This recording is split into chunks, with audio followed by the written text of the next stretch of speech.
I call to order this meeting of the National School District Governing Board. Please stand and join me in the pledge of allegiance.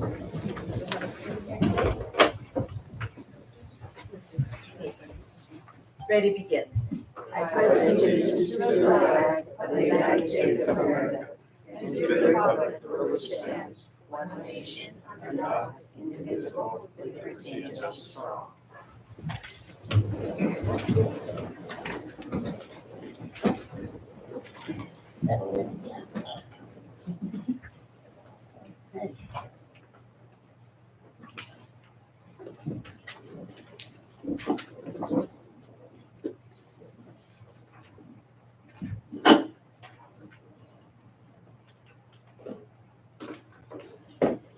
Okay, under item 5A, we have a presentation to recognize Leticia. I'm sorry. Oh. I just called it to order, so can we have roll call, please? Ms. Ábalos. Present. Ms. Benjor Castañeda. Present. Ms. Lizárraga. Present. Ms. Gates. Present. Ms. Sarmiento. Present. Thank you. Under item 5A, for presentations to recognize Leticia Hernandez as the National School District Employee of the Month for December of 2023. Okay,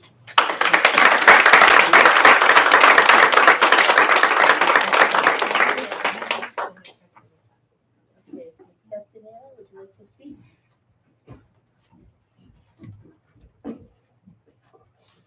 Letty, you want to come up here?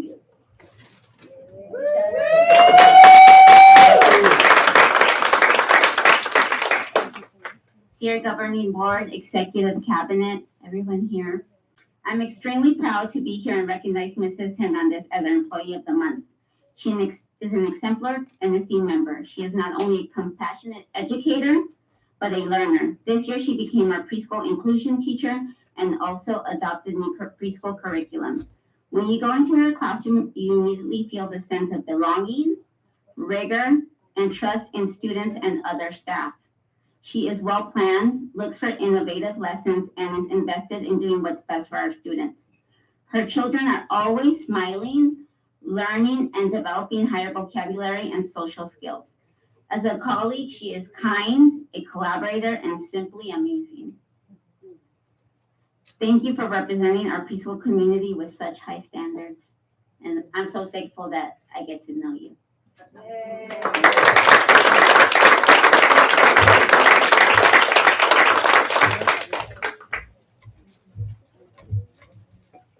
On behalf of our Mrs. Brady, our superintendent, Dr. Brady, and our Mrs. Sarmiento, our board president, and all the staff that's there, I am so proud to be able to give this award because I know how hard it is for you to be working as long as you do, and everything that was said about you is absolutely true. So that's wonderful. I really do appreciate you. We all appreciate your hard work. And on behalf of the board, we would like to present you with an Employee of the Month award, which you certainly do deserve. I know that. And not only that,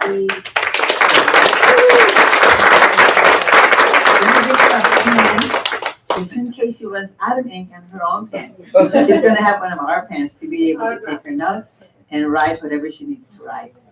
With excellency. She's an excellent person, right? Thank you very much.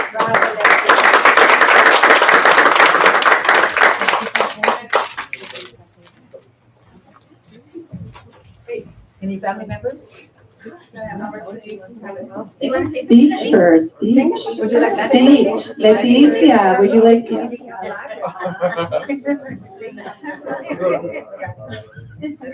I just want to thank you for this honor. It's not only mine, but my team members, because it's all of us who make a perfect classroom. Thank you.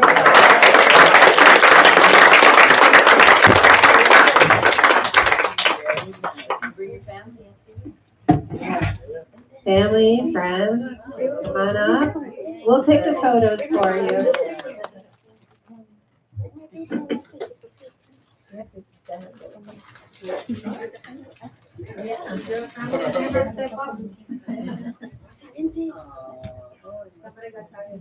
Yes. Get ready? 1, 2, 3.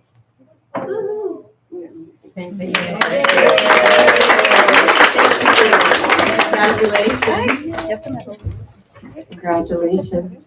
I remember Miss Letty when my grandson was in preschool. It's been that many years, he's in second grade now. But he always You're talks still about young? Miss Letty. Thank you. Under 5B, we'll introduce and welcome the new employees. Dr. Kevin? Well, we have 2 people RSVP today. We have 1 person present, and I'll introduce 3 new employees. So I'd like to start with the person who's here today, Margarita Moreno, Campus Student Safety Assistant at Central School.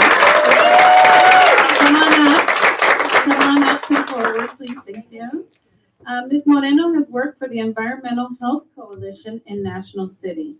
She holds a Contador Administrativo certificate from the Instituto Mexicano de Superación Comercial Administrativa.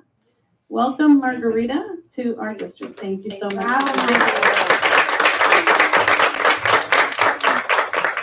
And our other 2 new employees, one I know is not able to make it, and the other one, I'm not sure if she's on her way, but I'll go ahead and read the other 2. Kenya Criollos, Instructional Assistant Healthcare at Olivewood School.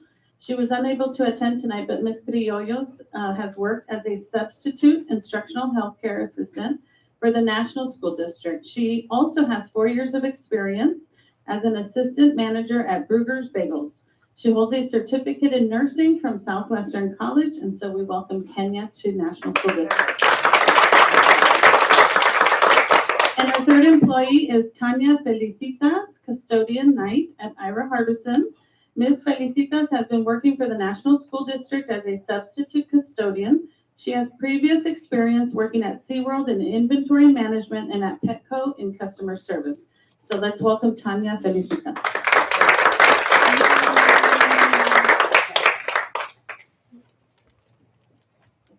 Thank you. With that, we'll move on to our annual organizational meeting. Under 6A, the election of board president. I'd like to open the floor for nominations. I make a motion to nominate Ms. Gates for president. I second the motion. Oh, wait, we need to do the. Any other nominations? Seeing none, please vote. Using the thing or green vote.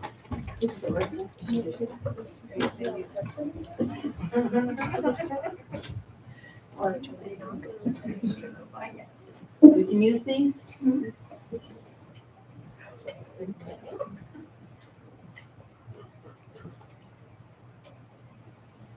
Item passes unanimously.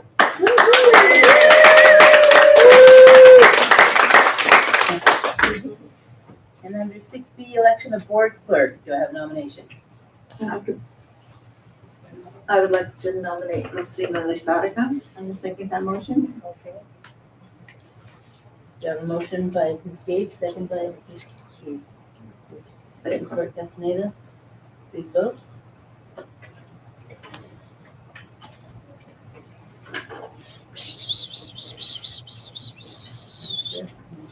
Item passes unanimously.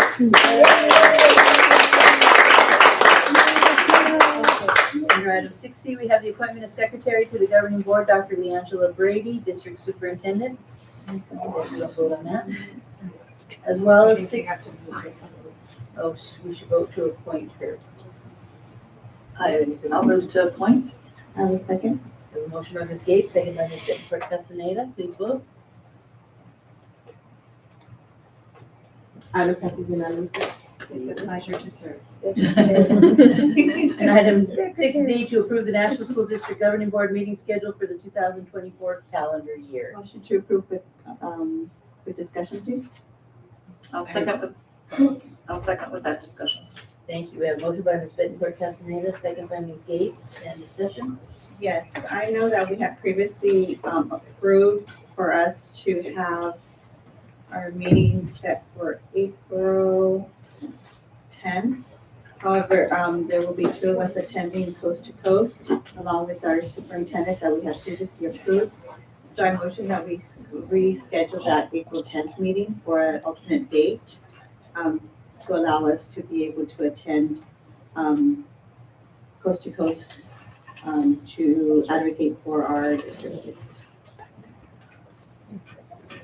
So we have a suggestion for discussion. Do we need to vote for that? I think that, maybe we can vote for all the changes.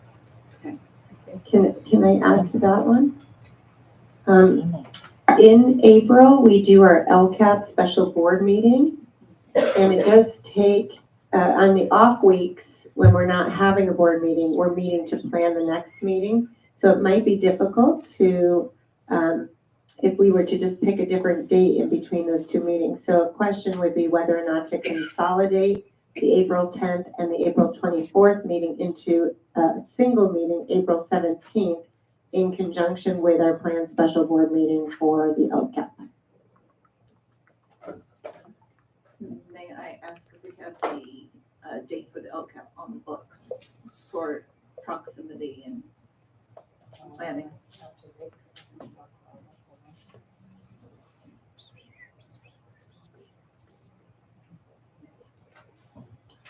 I believe that Ms. Calzada has tentatively put those dates out, but I think she is still confirming with the administrative assistants to confirm your time and availability. So Normally we have those on a Thursday, if I'm not mistaken. So that wouldn't conflict with that date if we did the 17th, am I correct? yeah, and I think that we have enough leeway time at the next step that she would be doing to solidify that date for us. And she hasn't completed, so I can ask her tomorrow to. I believe last year was March, no, that was before, sorry. April April 20, Yeah, April so I think 26th, 21st. It's the 21st. second or third week usually in April that we do it, but again, we could have flexibility with that. But I do believe that's what this date was for originally. Was it going to be one of our meetings or was that just? April 27th, if that what was that, I think I have on my calendar for this year. I have a special board meeting, so my, That was this year, the 21st was to 2022. So 23 was 27th and kind of falls around. Okay, so So one on the 17th and one that week, That was a the 26th, 27th, 25th-ish. yes. 20, okay. So if we did it the 17th, I think we would be safe to have the following. Okay, so we'd like to change. So we would ultimately have those two dates, this consolidate the 10th and the 24th to make it one, and in April, make it the 17th. Does that make sense? Right, so remove the 10th, remove the 24th, add the 17th. Any other comments, questions, discussions? Okay, please vote. Wait, I have one more. Yes, ma'am. There has been a request by staff to ask the board about the June 12th and the June 26th meeting. We do have two board meetings we have to have in June. However, being a school district with a very short summer, it doesn't give staff much time to take off, nor the board to take much time off, as we have to turn around and come back to work in July. So there was a question on whether or not we want to consolidate any of our June meetings. The one trick on this one is the consolidation between June, oh no, not to consolidate, to do back-to-back, because we have to have an LCAP budget and then for a public hearing and then an LCAP budget at a different meeting for approval. But if we did the 19th, which would be the Wednesday in between, that is Juneteenth, so we're not in session. So it would have to be a different day. Is there thoughts? So you're saying like Tuesday, the 18th or Thursday, the 20th kind of idea? Is that what you're saying? Yeah, that second, right, so the second and the third week, which would leave that last week open, right next to the 4th of July for staff that want to travel or board members that want to travel, since we turn around so fast. Just a thought and a question for the board. We have It's pretty a good. conference that the 9th, the 18th, 9th, 20, which. So you'll be out of town, that doesn't work. We would have to skip if that would be the case, but, that would be- Well, we could also just put it out there for this year, and when we look at the calendar for next year, maybe look at it again. Could we do the first week in June and the second week in June? Is that too early? It might be too early for the budget, because, right, It could be a little tight, depending on, because next year might. Yes, that could be a little bit tight, given next year could be a challenging budget year, and putting it together, the May revise might come out a little bit later than normal, and things might be a little bit more unsettled than normal. But, I mean, we'll work with whatever the parameters are, absolutely, we'll get it done. Could we do the beginning of that week, like the 17th instead of the 18th? To make it like on that Monday? Instead of the 18th? June. That's a Monday. Monday, June 7th. So June 12th, and then, so June 12th would be a Wednesday. We would have to post that Friday. The 14th. So if there was, in the public hearing, if there was a lot of comments on the LCAP, that would give a lot of time to get those in. Okay, then 18th, and then we just participate the following. So it's not that far. The conference is not that far. What day do you get back? I think it's a 3-day, so. Either that or the Friday. Yeah, I could, You're at, I think the 18th is fine. The 18th is fine. 18th is fine.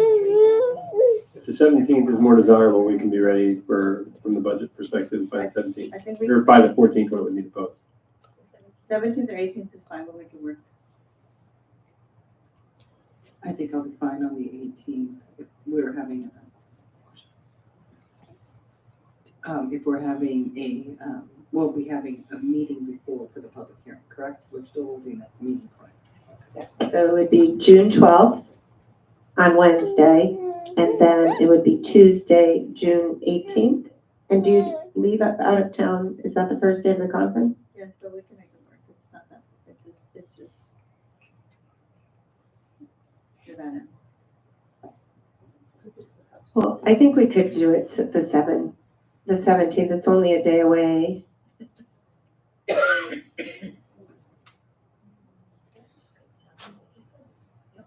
It's an hour flight. It's okay. Let's do the 17th to make sure you get to the conference on time. It's fine, it's okay. So 12 and 17th? The conference on the 17th? 18th. So 17th, the 12th. Is that going to be enough time, recording secretaries, to post? Sure. Okay, we're just going to have to block the calendar. Yeah, work at it, yeah. Okay, well, we'll try it this year with your approval, of course. Any other comments, additions, changes? So we'll do the 26th will be changed to the 17th of June. And then the 10th and the 24th will be consolidated to the 17th of April. And I have one more, comment on the calendar. Tonight, we only have one board meeting in December to make room for our organizational meeting and our first interim budget. Next year, to be able to meet the deadline for both of those, to have a single meeting, we would have to do it on a Friday. So you'll see that there are 2 Wednesday meetings in December that are proposed for next year. One for the budget and the second for the organizational meeting.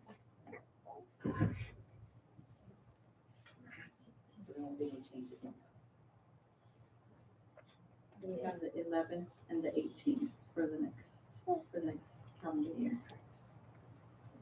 Any additional items?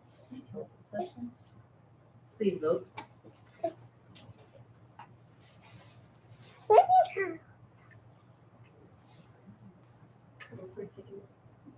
Michelle made the second. Is that correct? She did the motion. Yes.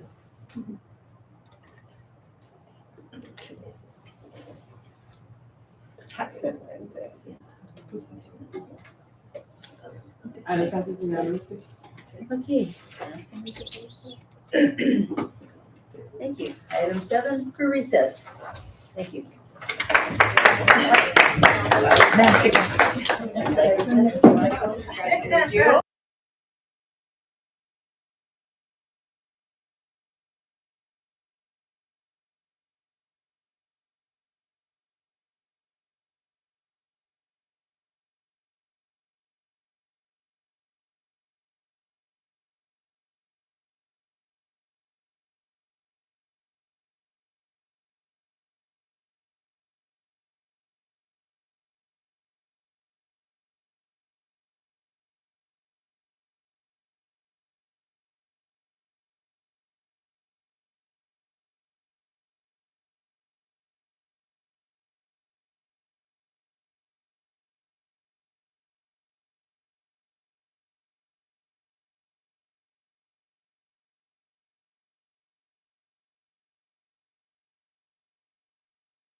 movements.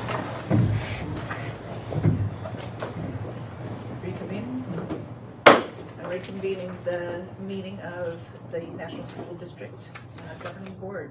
And we will begin with item number 8, public communications. Public communication provides the public with an opportunity to address the board regarding an item on the agenda or other topic. Anyone wishing to address the board shall submit a request for oral communications card. Cards are available near the entrance to the boardroom and are to be submitted to the recording secretary. A member of the public who wishes to address the board on any such matter is limited to 3 minutes for one matter, up to a maximum of 5 minutes for all closed and open session matters. There shall be a limit of 20 minutes for any matter unless such time limit is waived by a majority vote of the board. Members of the public may not yield any time to other speakers. No board action can be taken.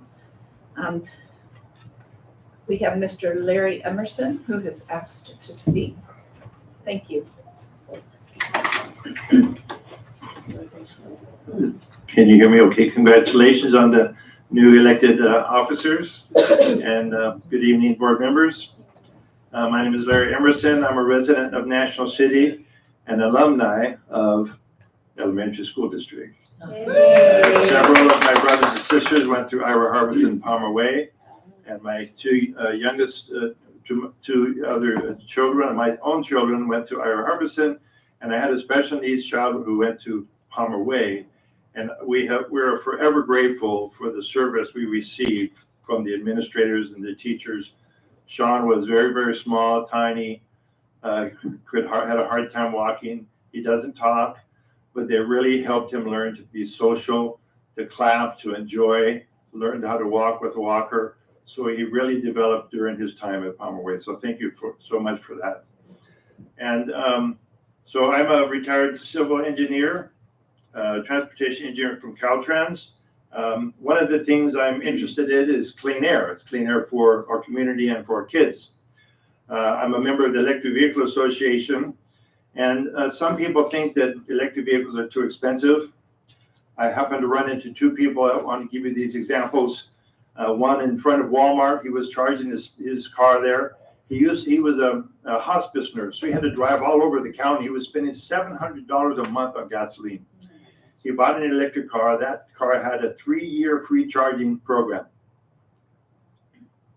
And so he was enjoying that when I met him as he was charging. Well, I met another one over at Las Palmas Pool that's charging over by the pool now. And I talked with him just yesterday. He had bought a used electric vehicle that had more than 250-mile range. He's a Lyft driver. He was in the Army, but now he's doing Lyft. And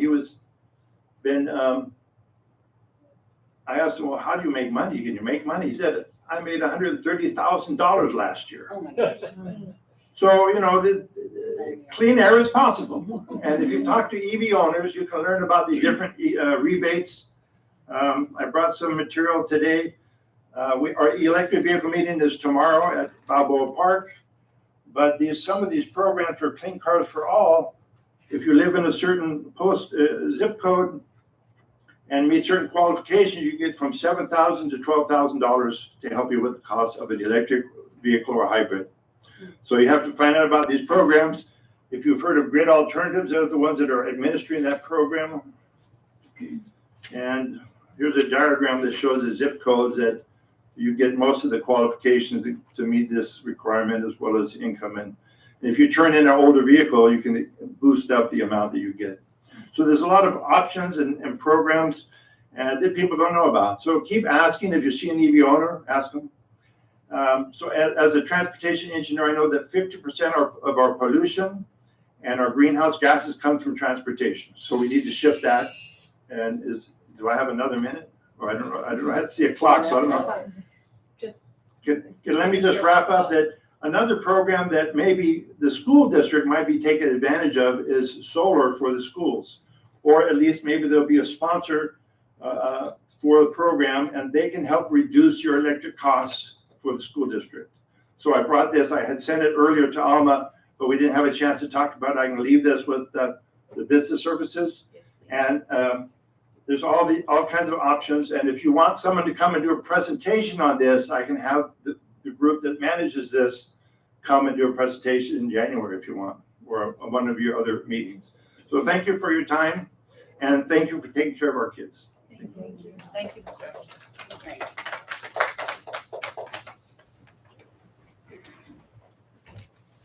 Drive EVs, I have solar panels. Oh, okay. She's got my contact information. Okay, we will be moving to our official agenda. Item 9A is to accept the agenda.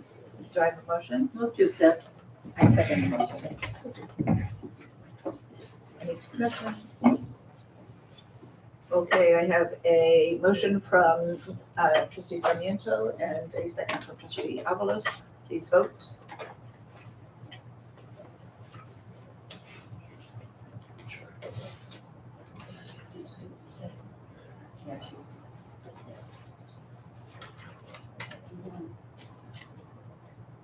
I said we could. But it becomes up there anyway. It was fun. I know that. I like it. I'm sure.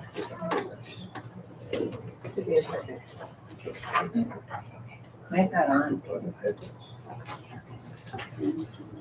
Sorry, we had a bit of a change with this too, as we shuffle.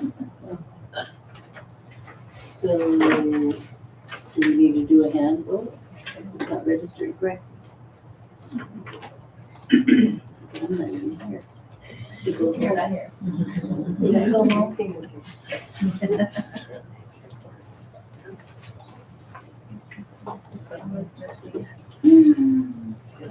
I'm right here. There's. Hello.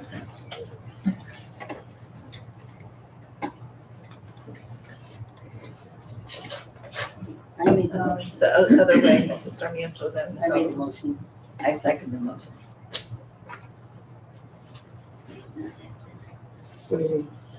Mrs. Sarmiento made the motion and Mrs. Avalos seconded.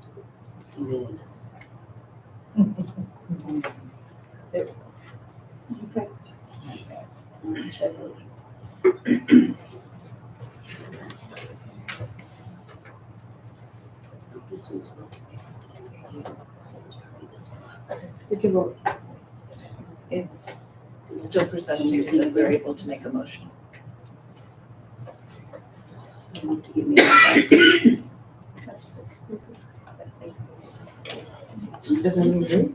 No, it's presenting as if we can wait for the motion. Can we do this first and second again, just in case? Don't click it. Still showing motion.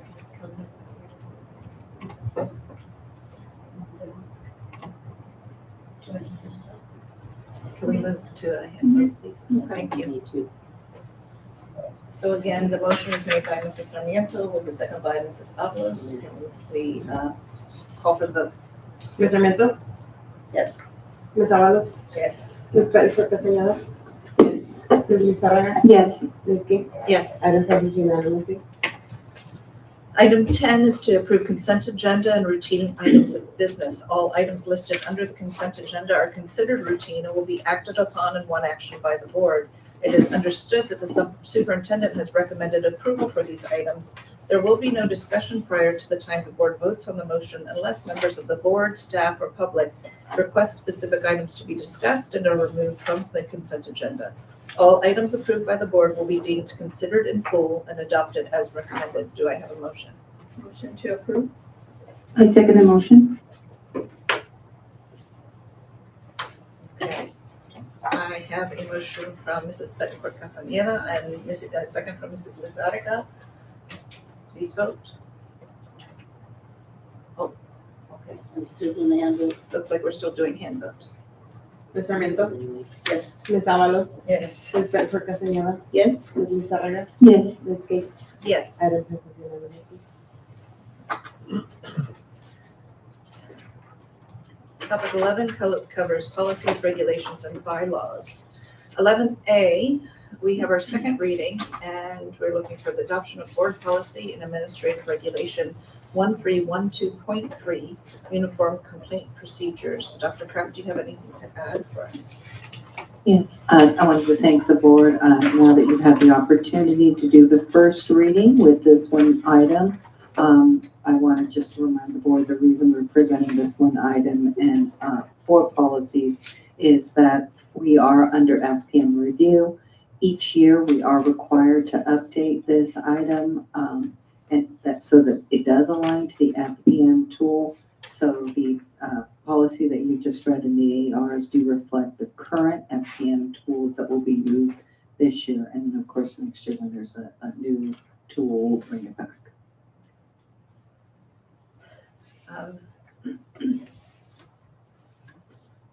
Do we have a motion to adopt the board policy I make a motion to adopt the board policy.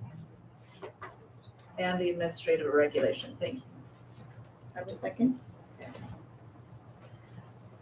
I have a motion from trustee Avalos and a second from trustee Bettencourt Castaneda. Please vote. Sorry. Roll call. Or Ms. Sarmiento, Yes. Ms. Avalos, Yes. Ms. Bettencourt Castañeda, Yes? Ms. Lizarraga, Yes. Ms. Gates, yes. item passes unanimously. Item number 12 addresses general functions. We do not have anything in that category today. Item 13 is educational services. We have a presentation, 13A, by Integrity Charter School. Dr. Kraft? Yes, at this point, I'd like to invite Teresa Hart and Melinda. Yes, thank you. The director and the executive director and the director of Integrity Charter School. They will be presenting the board the annual required update of academic performance as is outlined in our contract with our charters. Thank you. Good evening, Board President Gates, governing board members, Dr. Brady, and the executive cabinet. I am Teresa Hart Sanchez. I am the executive director of Integrity Charter School. Very happy to be here. Thank you for having us. And along with me tonight, I have my assistant director, Melinda Wold. I did not have an assistant director last year at this time, so this is very exciting for me. Thank you for having us. I just have a quick slide about my leadership team. We have coaches, testing and curriculum coordinator, safety and operations, along with Melinda and myself. I just wanted to share a couple pictures. I'll move through them quickly, but we just had a fall festival, and it was our biggest fall festival we've ever had, which was lovely. We had so many visitors. Families were so excited. Along with that, we also just recently had our first all-school run at Kimball Park. Our PE teacher started a cross-country team in our after-school program, and so he wanted to highlight those runners, and we had runners from kindergarten all the way through 8th grade, and they participated, all received medals. All the staff came out as well as families and cheered them on. It was a quick event, like 30 minutes, but it was lovely. So next time you guys will have to come. And tomorrow night is our winter concert, which is also a very well-attended event, and that will be at Faith Chapel Church in Spring Valley at 6 p.m. You are all invited to attend. Okay, moving into our CASP results. Last for the 2022-2023 CASP results, Integrity in math, we are at 21.43%, and ELA at 38.46%. That's our overall CASP. Those are students who met or exceeded. And then we have our cohort results on this slide. So you can see the bands of colors. For example, in grade 3 in 2021, you can see they were at 15%. The cohort moved to 21%, and then last year was at 20%. And then in the column next to that, you can see that there were 41 students that were tested, 12% were nearly met. And this was for our ELA, met or exceeded. And that shows our, over the last 4 years. And you can see our COVID year in the middle in 2020. Okay. And then we also have our math as well. And math is, we are acknowledging that our math scores did decline a little bit last school year, about 3%. And so we have some steps which we will talk about at the end of how we're going to combat that and bring our scores back up. But again, here you can see our cohorts by color. I believe you all have those slides, and we are happy to answer any questions at the end of our presentation. Then we have 7th and 8th grade on our campus. And so we wanted to share with you, because I know National is an elementary school district that goes up to 6th grade. So we wanted to share with all of you how our 7th and 8th graders are performing in comparison to the local middle schools here in National City with California. And then we chose a charter school that was close by to also compare with.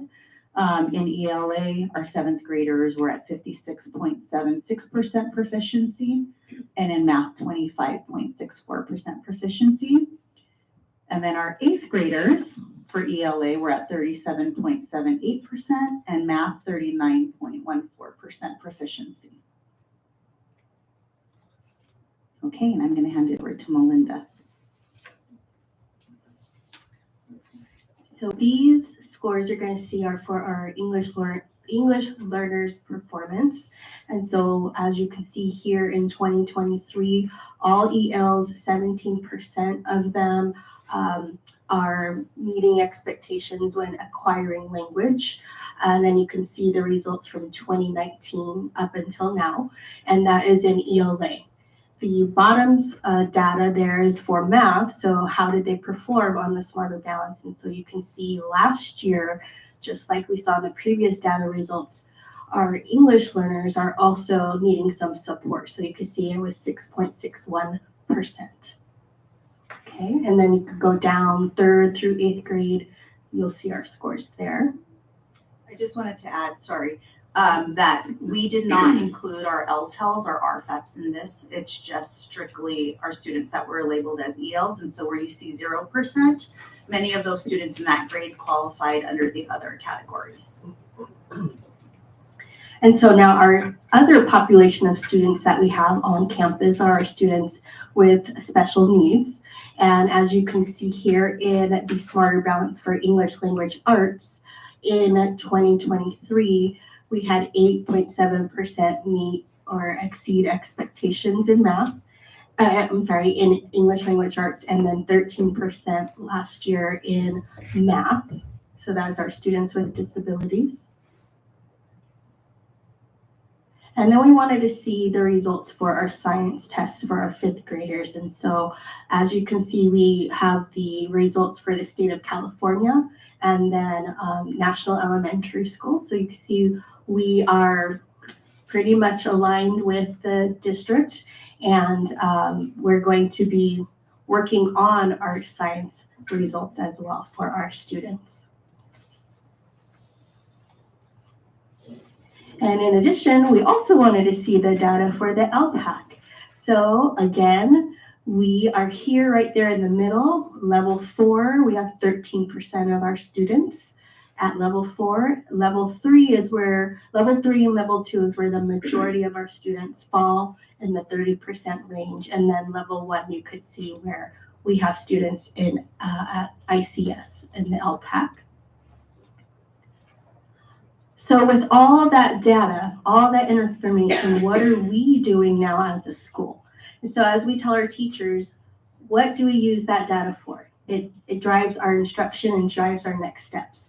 So since the beginning of the year, we knew, looking at those data results in math, that was going to be our school-wide focus, along with ELD, because our population of students are English learners. In fact, we've had a large number of students enrolling in our school that speak another language other than Spanish. So for example, we have students that speak Russian, Farsi. I learned today we have a family that speaks Swahili. And so how are we supporting all of our students on campus, no matter what level that they're at? So we are first off recognizing and celebrating all the work that our staff has established and want to continue.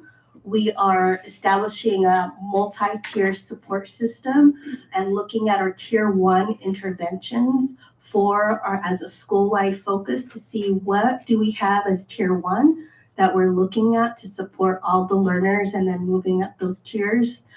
We are continuing our year-long professional learning, which our focus is going to be on that math instruction, best practices, and ELD. So looking through the lens of standards and planning all our instruction around those standards-based in English, math, language, and ELD. So we're looking at how we're working with our coaches to work with teachers on looking at lesson design and using the standards base so that we are making sure we're hitting standards as we're planning our lessons for our students, using formative assessments, weekly data chats that our coaches are implementing, as well as our walkthroughs to see, we've given professional learnings, now let's see in action in the classroom and giving feedback, and often feedback for our teachers so that they can see where they are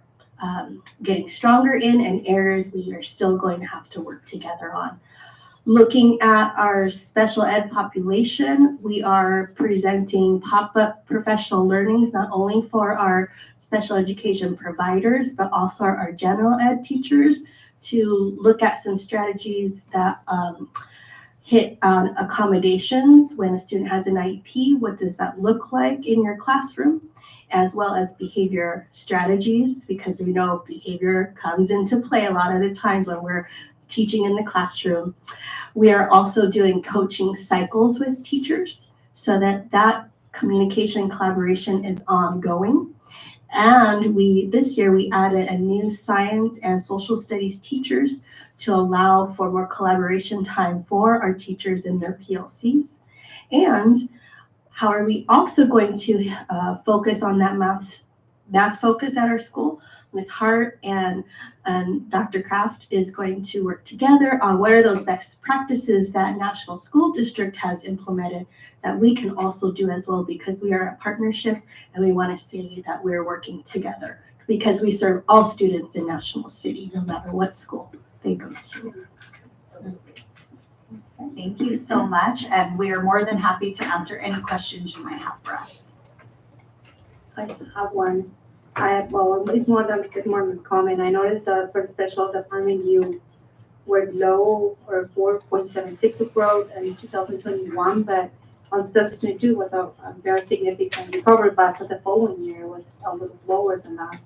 And also for math, it was very steady a couple of years, but you were recovering significantly too. So I was assuming that is because you implemented those strategies. And I'm very curious about how the pop-up look like from a teacher's perspective. Mm-hmm. It's Pop-up professional yes. learning.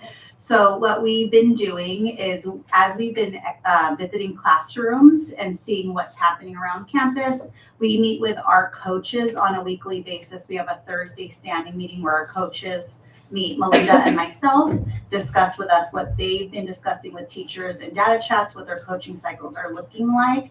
And then from there, we're developing professional learning. So we're saying, oh, here are some things we're noticing happening in, 3 of our 8 classrooms on this campus. So we should provide a pop-up professional learning. One of the coaches or Melinda will take that on. They'll plan one, they will put it out to the staff and say, hey, Monday afternoon after school, optional, pop-up learning. It's planned, please come, and teachers RSVP. And every pop-up professional learning that we've provided, teachers have RSVP'd for them. Oh, yeah. Thank you. And if they're unable to go to one of them, they're always either recorded or there's a presentation that we send a link to teachers so that they can have an opportunity to go over that pop-up presentation at a later time. All right, thanks. What else can we answer for you? I have a question. I'm just curious, how many students from National City or you knew that was coming? Yeah, that's a great question. I actually forgot to bring that number with me. Can I get back to you on that tomorrow? By end of day, I will email you. Historically, we've had less than half of our students from National City with the actual 91950 zip code. Most of our kids come from like the border of San Diego, seeing as we're really close to that 5 freeway. We have a lot of the, right there at that corner where the Shell gas station is, I believe it's a Shell, Stars and Stripes. Right there starts to hit San Diego, so we get a lot of kids from there. We've had a couple families from La Mesa, Chula Vista. So it's really all around us, but I will definitely get you that number tomorrow. By Can end you of share day. that with the entire board? That would be wonderful. Yes, I will. Well, then pick me. Okay. Okay, so, I do want to thank you for the comparatives, and I want to thank you for the transparency in your choosing.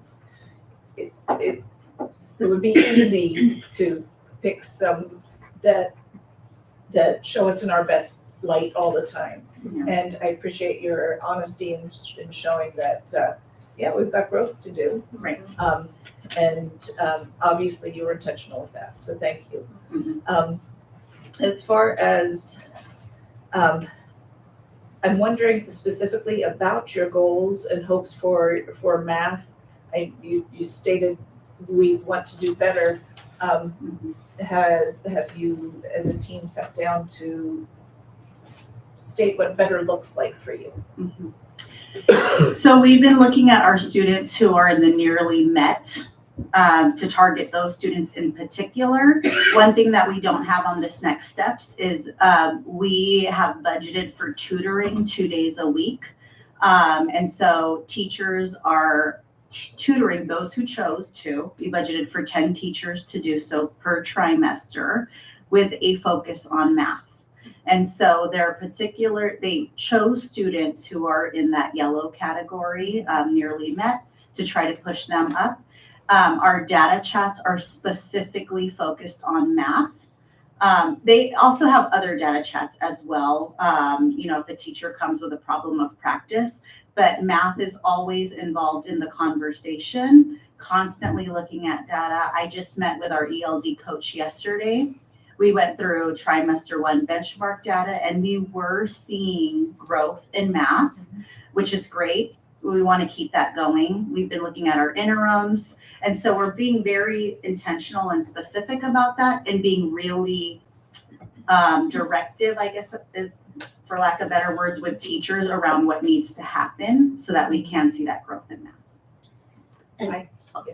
I just wanted to add too, through our walkthroughs and conversations, one of the things that we have stated to the whole staff, even though it's a math focus, is looking at our learning targets, the success criteria, and making sure that it's standards aligned. The assignments or the work that the students are doing are also aligned to the learning target, because what we discovered was there was a misalignment. It wasn't connected. And so we want to make sure that when students are working on a math problem or topic, it's a standards-based topic, and that the work that the learning target is stating, that's what the kids are actually doing. And so now we're seeing that alignment is coming along. And as well as I've done some modeling practices when we are delivering instruction in math. And now our next steps is how do we design that lesson when we look at standards and looking at that model video presentation. That's how we're kind of connecting everything. I appreciate that you're focusing on the students that are near met, but we also need to focus on all students, right? So we do have a game plan for the students that are below and so on. So do we have that additional support for those students that are definitely not meeting and so on, because we can't leave any students out. and we Yes. can't just emphasize or focus on the students that are close to. We have to focus on all students. Absolutely. So another thing that we do in our daily, everyday practice at Integrity is we teach small groups.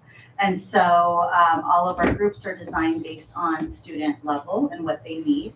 And so we also, so the teacher meets with the student small group for each subject, writing, reading, math, and ELD. And so they're meeting with all those kids to provide them, very small, intentional learning, teaching and learning, as well as we have support teachers for every cohort of grade levels. So we have K2, 3, 5, 6, 8, and those teachers push in for reading and for math to make sure that all of our students their needs are being met. We also have an RTI process where we're meeting with families and meeting with a team to discuss how to best support our students that we are very concerned about. Thank you. I have more than. Yes. That's a thing. So along with, you specifically gave us a chart on English language performance. What are you seeing in newcomers? At Integrity these days? It seems that I was just in a meeting today in which we discussed we were seeing more students coming, often with Spanish only and much more limited English, which we know then gives them an extra level of learning that they're constantly doing in our classrooms as they are utilizing English and being asked to do it in an academic way. So I'm wondering what you're seeing at Integrity when it comes to that population group. I will say, as Melinda had mentioned earlier, that we've been seeing other languages coming in. Typically, we've had students who speak Tagalog, Spanish, right? That's pretty what's the word? Which shows the national city, right? This last year, we started we received a student who spoke Russian, a couple students who spoke Russian, and then we had a family that spoke Farsi. And then this year, we're finding Creole, Haitian, like she said, Swahili, more students who speak Farsi. I think another family that came in said that they speak Persian, which I just found out is like Farsi, but an older version. Portuguese. And also with that being said, we're finding that we're getting students in older grades that are coming in as newcomers as well, where in the past, most of our English learners started off with us in the earlier grades, right, in kindergarten. And so as they progress with us, their English becomes more proficient. And so now we're getting 4th and 5th graders, 7th and 8th graders who are coming in as newcomers. And so our teachers who teach those grade levels are like, oh, this is new for us, and so our ELD coach is very critical in that way and making sure that we're implementing ELD strategies daily, integrating them as well as designated ELD. Thank you. Just a second. I have to turn my pages. I think the last question, we're all very good, and we realize this, we're all very good with making sure that we get our CASP scores, but of course that leaves out our TK through 2nd graders, and that's our common issue when it comes to test scores. Right. But what kinds of interim assessments or cumulative assessments are you giving to our youngest ones over at Integrity that are helping you see their growth? So we've been using STAR Math and STAR Reading. We also have the benchmark assessments that come along with the curriculum, as well as we have different formative assessments. We have the BPST, we use Fontes and Pinnell for running records. Am I missing anything?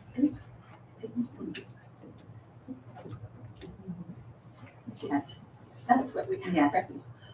We also use SIPs. Okay. Yeah. And we just started using, so we use Lucy Calkins for our writing and our readers workshop. And so we just started implementing their phonics program. Even though we use SIPs, we've implemented this phonics program and that new phonics program. Does anyone else have any other questions? May I ask one question? Just a quick one.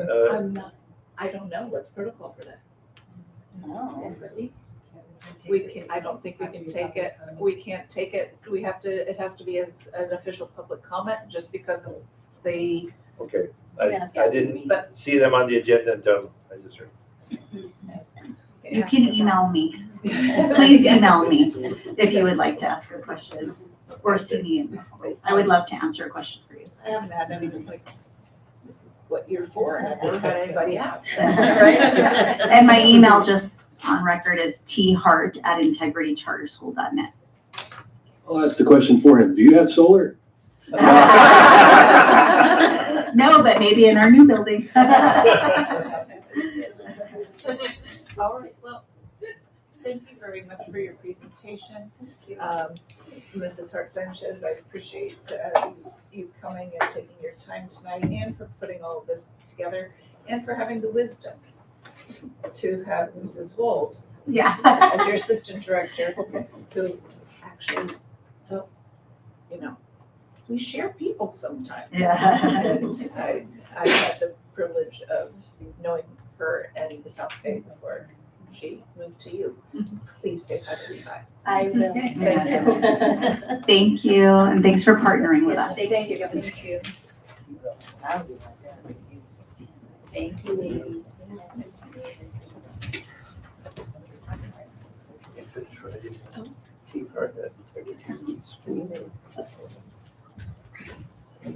All right, 13B is to conduct a public hearing regarding adjusting the schedule of instruction for the 2023-2024 extended school year.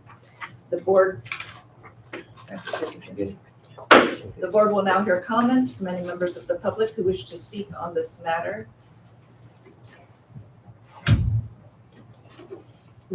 Thank you.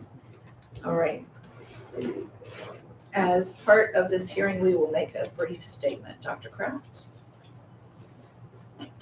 Yes, as the board item reflects, we are required to provide a certain amount of 20 days of ESY, extended school year instruction, for our students who qualify with their IEPs.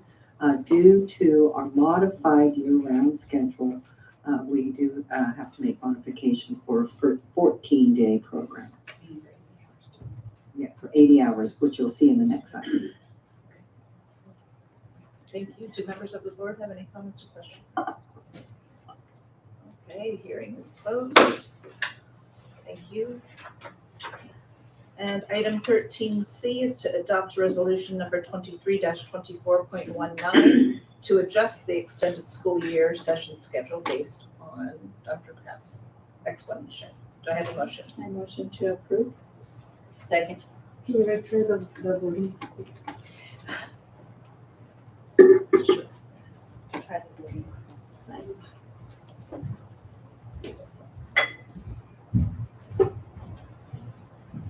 Okay. I have a motion by trustee Bettencourt Castaneda and a second by trustee Sarmiento. Please vote. Did you second it? It's lit up on my thing. We have no green, red, or yellow buttons. I just have where somebody can second on mine, like, it's lit up. So it's still not working. Ms. Sarmiento? Yes. Ms. Avalos? Yes. Ms. Bedford Castaneda? Yes. Ms. Summer? Yes. Ms. Gates? Yes. Item 13D is to approve the updated 2023-2024 school plan for student achievement for all schools. Do I have a motion? I make a motion to approve. And a second? I'll second that. Dr. Kraft, would you speak to this item, please?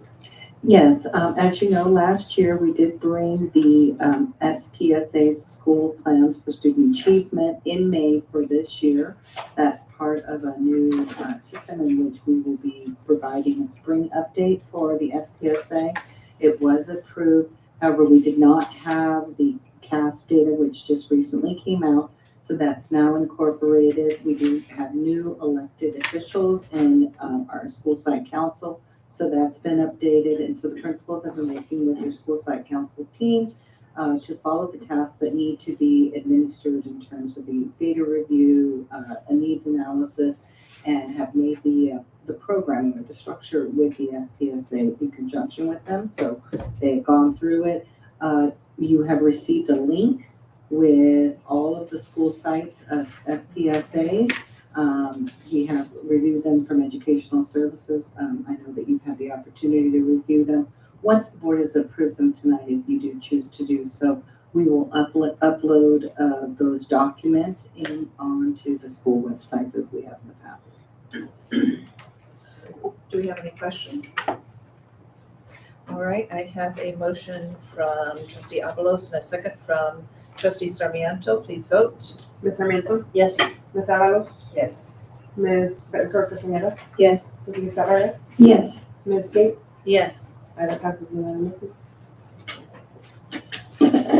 Item 13E, adopt resolution number 23-24.18 to authorize a continued funding application and authorize a contract for California State Preschool Program for the fiscal year 2024-2025. Do I have a motion? Motion to approve. I second the motion. Dr. Kraft? Thank you. We appreciate the money from the state preschool. This will help us with planning for next year. Any questions? All right, I have a motion from trustee Betancourt Castaneda and a second from trustee Avalos. Please vote. Ms. Sarmiento, Yes. Ms. Avalos, Yes. Ms. Betancourt Castaneda, Yes. Ms. Lisa Reyes, Yes. Ms. Gates, Yes. item passes unanimously. Item 13F to amend number CT 4110 with EduDance. Do I have a motion? I make a motion to approve. I second the motion. Dr. Kraft? Again, thank you, board. We're very excited to provide this to our sixth grade students. In this case, we did hit a threshold with the allowable. We did have a combination class, and so we just made the decision that all students in that combination class will participate.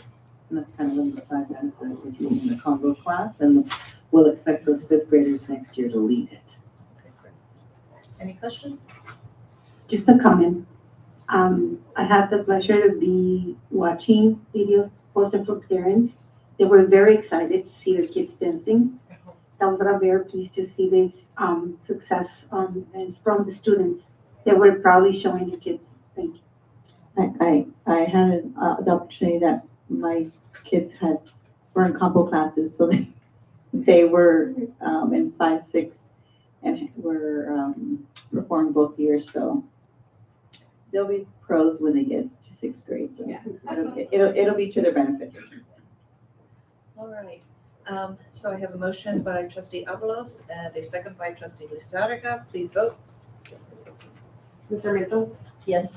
Ms. Avalos, Yes. Ms. Betancourt Castaneda, Yes. Ms. Lisa Reyes, Yes. Ms. Gates, Yes. item passes unanimously. Okay, item 14 is human resources. 14A, to approve the memorandum of understanding with the California School Employees Association and its national chapter 206 and the National School District regarding the new instructional assistant transitional kindergarten position. Do I have a motion? I Make a motion. motion to approve. I second the motion. Okay. Dr. Kepman?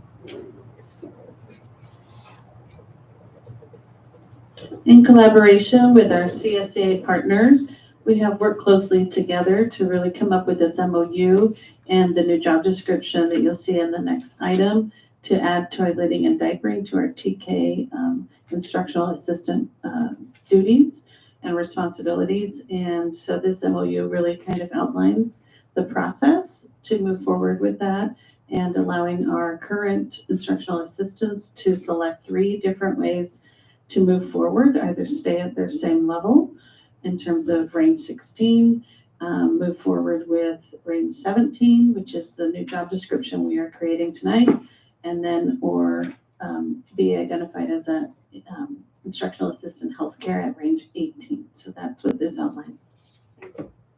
Questions? All right, I have a motion by trustee Avalos and a second by trustee Lizarraga. Please vote. Ms. Sarmiento, Yes. Ms. Amados, Yes. Ms. Becker Castañeda, Yes. Ms. Lizarraga, Yes. Ms. Kate, Yes. item passes unanimously. Item 14B, to approve the updated job description for instructional assistant transitional kindergarten. May I have a motion? I make a motion to approve. Second the motion. I have a question. All right, we have a question from trustee Lizarraga. It's for kindergarten, if there's any need for continuing the healthcare assisting these classes, or, you know? I'm thinking of special ed department. There could be a future or a position, a classroom that has a TK and K combo Okay. class. So in that case, they would help support, yes. Okay, thank you. Dr. Kraft. So I heard you say trustee Lizarraga up with special education. So we will continue our structures as we have them and be able to service them. This new add-on is for what has resulted for our general education TK and the new requirements that came down from the state. Yeah, thank you, just for the public to know. Thanks. Any further questions? I have a motion from trustee Avalos, a second from trustee Betancourt Castañeda. Please vote. Ms. Sarmiento, Yes. Ms. Amados, Yes. Ms. Becker Castañeda, Yes. Ms. Lizarraga, Yes. Ms. Kate, Yes. item passes unanimously. Item 15 is business services. As Dr. Burke gets ready.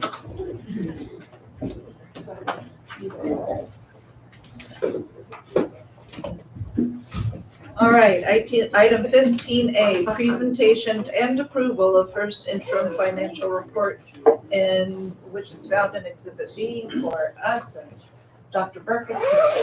Board President Gates, trustees of the board and executive cabinet, it's my pleasure to present the first interim update tonight. And the first interim update is our first look at how the budget is tracking between July 1st and June 30th. Okay, so that's the fiscal year. And this is the first time that we pause and see how this budget is tracking. Are we on track? And there have been adjustments that have happened since the budget was adopted in the summer and then looked at again at the first interim we talked about. At the unaudited actuals we talked about last year. That's when we talked budget in September. But we did take a look at this budget and talk about some of the challenges that were ahead. We've dealt with some of those challenges and we'll share some of that tonight. But as I compare the budget to the, it's like the perpetual stew. I don't know if you are familiar with the perpetual stew. They've been cooking it for like 50 years in Thailand. It's never done. You never are like, okay, the stew's done. They have been cooking in the same pot for 50 years. And that's what Arena and I are doing, along with executive cabinet and our input from the community, is trying to always adjust and adapt the stew to always make it try to taste perfect. But we never just say, okay, we're done now. It's always work. It's always work. There's always new things that need to be dealt with. So in this year, we're talking about 23-24 state economic outlook. This is the overview. The state is in challenge. The state is in a period of challenge here. Economists have been talking about, is California going to go into recession? The same results. If you read the newspapers, you'll find the same results. Half the people say we're going to have a recession. Half the people say we're not going to have a recession, but they say we're going to have really slow growth. There's nobody out there saying, oh, the economy is just going to be crushing it the next several years. The range is anywhere from slow growth to a potential mild recession. Nothing quite like what happened 10 years ago or so. Income taxes came in. We talked about how income taxes were delayed in California until the fall for many filers, filed late. And so as a result, we're coming in, and it's not the only thing that's contributing to this, but it's clearing the picture. The fog is lifting and they're seeing what they really have in the accounts and so forth. And so now the state is projecting just the LAO, the Legislative Analyst Office, which is a nonpartisan group that advises the legislators, is saying that they think there's going to be a 1.27% COLA next year. All the projections up to this point, including what we've built into our budget, because we were given the number by the state, was over 3% next year. So that's going to be a challenge immediately. If it really does come out that we're only looking at a 1% COLA next year, that presents a whole bunch of challenges, because that won't even cover step and column. But again, that's next year. It's getting into the forecast. Today, that's not so much of our issue.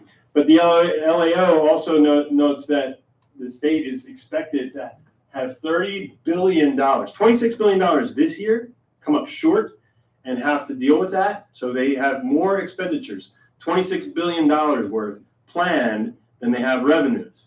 So they're going to have to figure that out. And the combination is going to be delaying some payments to places, cutting things for one-time money, or potentially dipping into the rainy day fund.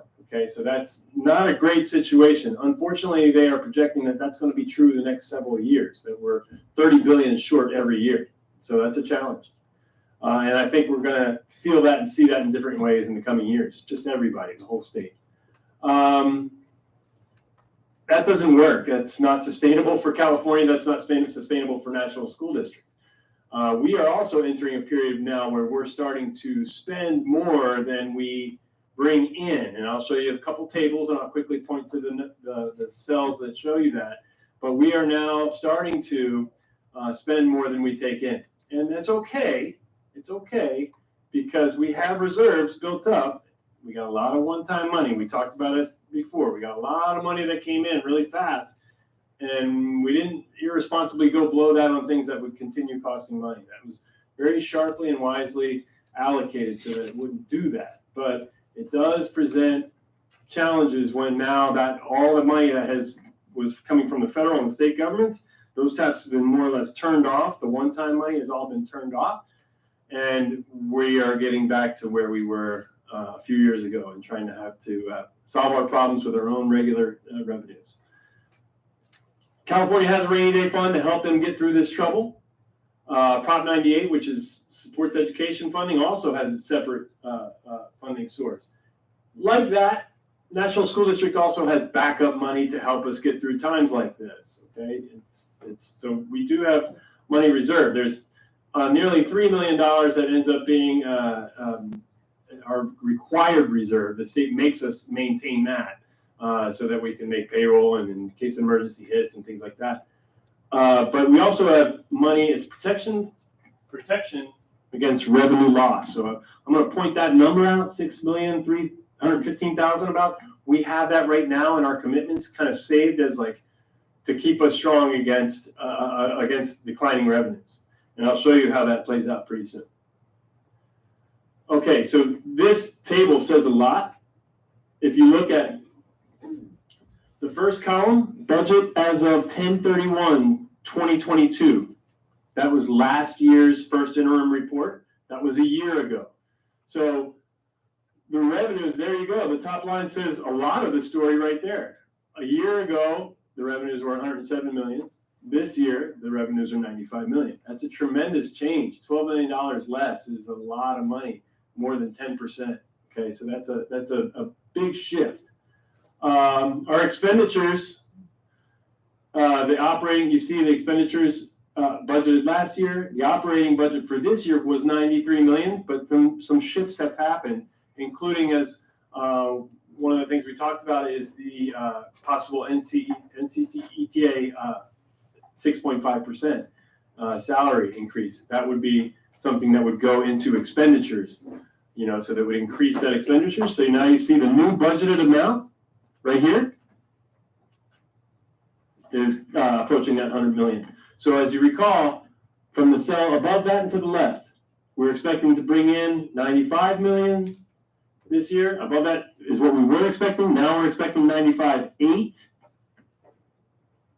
But we're expecting to spend at 99. So we're spending more than we're bringing in.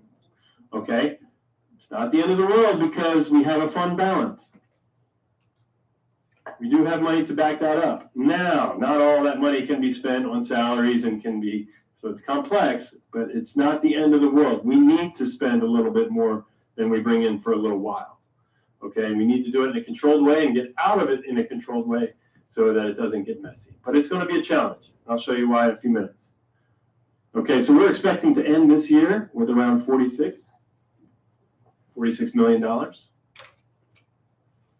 And that's in the projected ending fund balance, but restricted funds are making up 27 million. So that's quite a bit of that. 27 out of the 46 million that we expect are very restricted dollars that we can't just spend on by choice. They have rules, very strict rules. Okay. So how did we balance the budget? The last time I reported to you, we were a little bit upside down, looking 3 years out. We weren't going to be able to sustain everything for 3 years. And we are proposing a salary increase. And so how are we balancing that? How can we increase salary when we didn't even think we could make the payments for 3 years? So we've made some adjustments. They're on these slides you have access to. I'll point out some of the key ones, some of the key changes in the budget from then to now. One is the salary increase for teachers. So that would be an increase. And you see some of the numbers there. Daily attendance, social science. This is one that's significant here. This was a commitment that the district was reserving. A commitment is kind of like something like an earmark. Like you earmark the savings. I'm committed to buying this at some point. You've seen it in the past couple of years that we had science and social science materials in the committed. Like we are going to say we're going to do that. We this year are buying science. We are in the process of piloting and building a pilot and running science and getting new curriculum. But we've had to, as a part of this one-time budget adjustment, make that adjustment down and took the social science materials out of commitments. Okay, so right now, part of the way we balanced the budget was to pull that social science material out of the budget. So if we were to want to buy new social science curriculum, we would have to, again, keep on making soup. We have to figure out what are we going to pull from to make and what are we going to add, because we can't just throw it into the budget. We have to pull something out if we're going to bring that back in. So that's an item that we'll have to be working on, thinking about, looking at opportunities for savings and change and or budget savings. Another one that we stopped in our commitments, things that we had been reserving money for, was the OPEB, and that's unfortunate. That helps. What OPEB is the retirees' health benefits, and we were hoping to put aside some money so that we could use the interest to help fund that a little bit. But it's not the priority right now. That's not money that we can make that choice with. Unfortunately, we have higher needs that are more immediate in balancing the budget. Then 11 temporary teaching positions. So this is existing teaching positions. People are in these positions. It would be a matter at the end of the year, reducing the number of staff by 11 positions. And then, in the event of retirements or transfers out, those teachers who are temporary staff members obviously would have the opportunity to apply back in or could be called back in. But it's a reduction of those temporary positions. It's different than a layoff. That's not, this is pretty common in California to really look at your temporary positions and to see if you can sustain that staffing level. It's a way that staffing commitments can be reduced without going through a formal layoff process of reduction in force. So it would be just not budgeting those 11 positions next year. This is not about the people. It's about the positions. That's what we always have to remember with budget. It's not about those 11 people, but it's about the positions they're filling in. And in my hopes that we'd be able to find, other positions for them from attrition and people retiring. So that would be that. That's that page of savings. Then we have another creative solution that was actually warranted by the conditions on the ground. So we have a lot of, you guys have heard and seen all the pictures. You've seen all the activities that happen in National School District all day, every day, it seems, and into the night. So, our kids are on campus all the time. That's not the case in every school district. So as a result, we have daily nighttime custodial service. Not all districts have that. A lot of times they'll do every other night. They'll do this school, half the schools one night, half the schools the next night, and just do rotations and things like that. Here we do every single night, and we're looking at this. The reason that we need to do every single night is because of the, I'm sorry about that. Sorry, I thought that was in the binder, my apologies. Yeah. And so the reason that we need to do a service every night is because of the constant activity, and that's coming from ELOP. We have extended learning opportunity funds that we use to pay for all these events and all the many things that are happening on campus. Well, as a result, it creates extra cleaning. And so now we're going to spend some of that ELOP dollars to do some of that nighttime cleaning to make sure our campuses are in good shape the next morning for our students when they come back in to class to learn. Okay? So that's a little budget shift based on need. And also a couple key positions. We're looking at reductions for attrition. Okay. Last page of cuts. This is the, there's 7 more teaching positions, 5 that were K6 and 2 that were TK. These were budgeted last year, but we haven't had the need to fill those positions. So those were positions that were removed, eliminated from the budget, which resulted in some ongoing savings. There were not human beings, wonderful people in these positions. They were vacant positions that we had open in case we had the need, but the need did not materialize. We removed them from the budget. Overtime expenditures, we're trying to reduce from last year's amount of 220, the budget amount, to 110,000. Overtime happens for all kinds of numbers of reasons. You may remember when we had the hurricane, the flood, that we had to bring in people for that. After school, somebody doesn't get picked up, we might need overtime for that.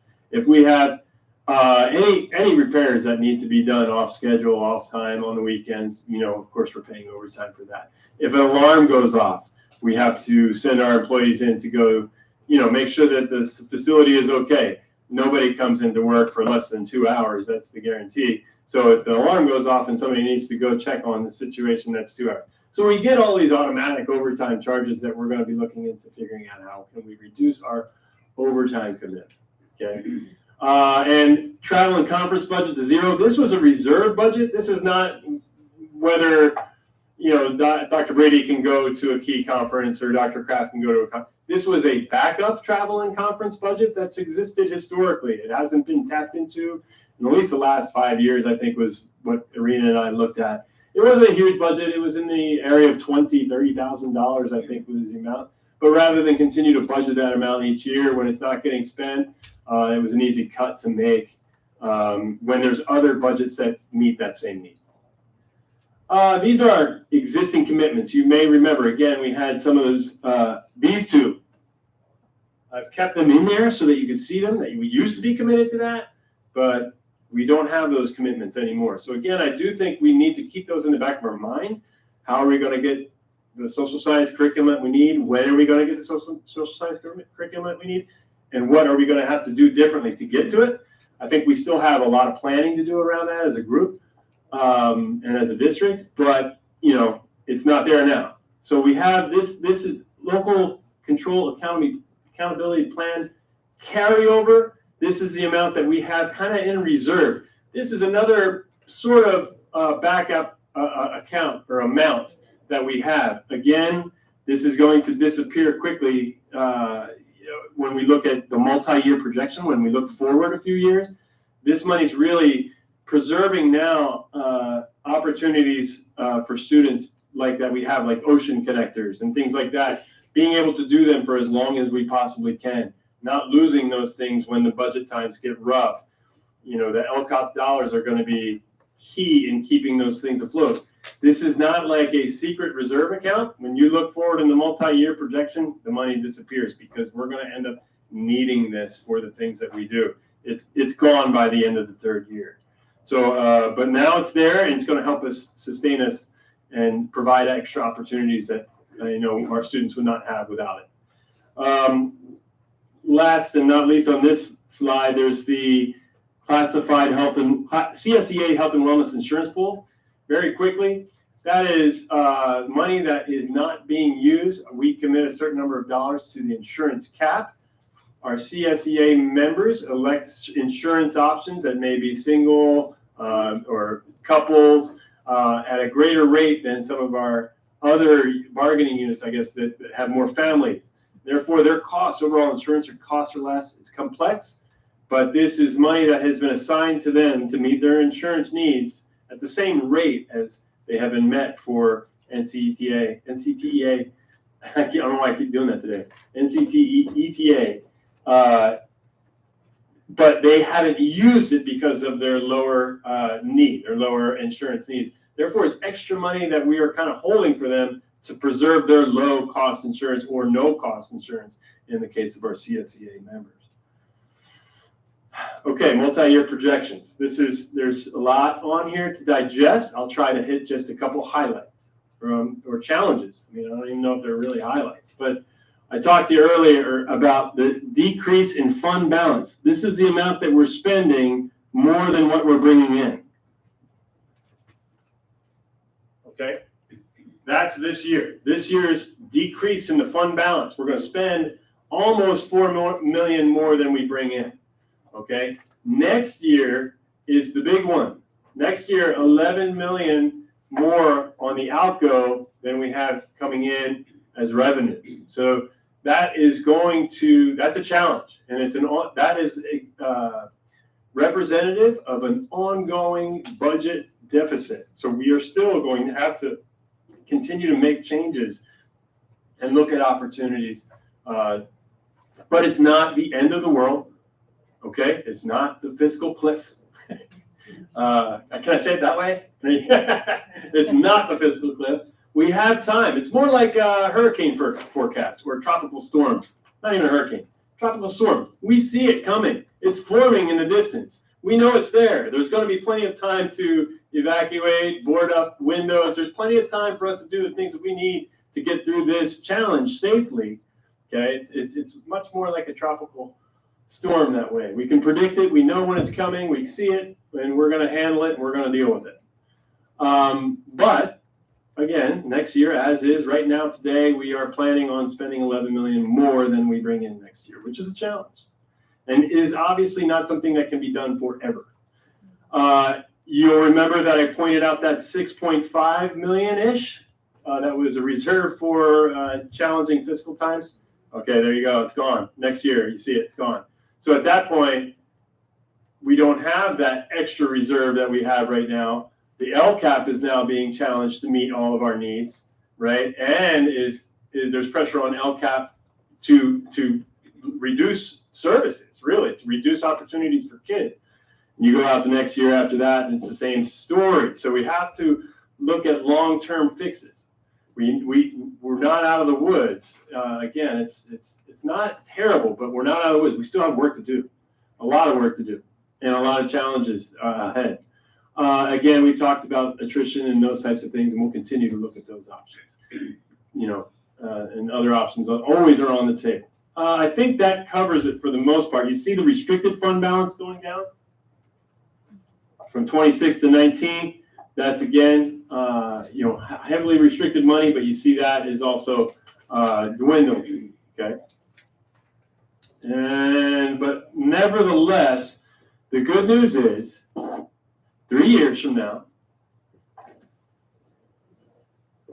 we still have 3%, and we're legal and safe, and everything's going good for at least the next 3 years. At that point, though, I showed you some of the numbers. If we don't do anything in 3 years, we're going to be in for a big challenge. So we do have work to do. But even if we do nothing 3 years from now, we're going to be okay. That doesn't sound like a cliff to me. All right. These are last but not least, I guess these are some other fund balances you can look at. The building fund is a big one opportunity. I think there's $4 million there. Again, with the bond money, we're also looking at bond money approaching $20 million that we can use. And we are actively meeting with our architects and planning steps on that. We should be going out to sell bonds pretty soon, and we're looking to improve facilities in the coming year as well. So it's not like we can't do the work. We're still going to be able to do the work. Next steps, first interim goes to the county office. We'll look at the second interim in March together. We're also looking at governor's budget release January, and also we have the May revise, and then the second interim report in March. I'm sorry, I mentioned that already. All right, so that is our budget situation in a nutshell. And thank you again, Karina, for all the work, as well as the rest of the team.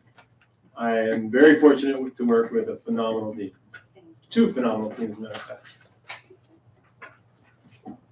Any questions? Great job. No questions? No, I do, so I'm just ready to go.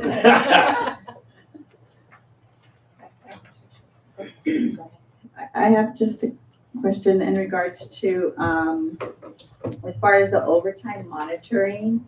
Sorry. Oh, it's all right. Suspecting. Yeah. The body language. I know.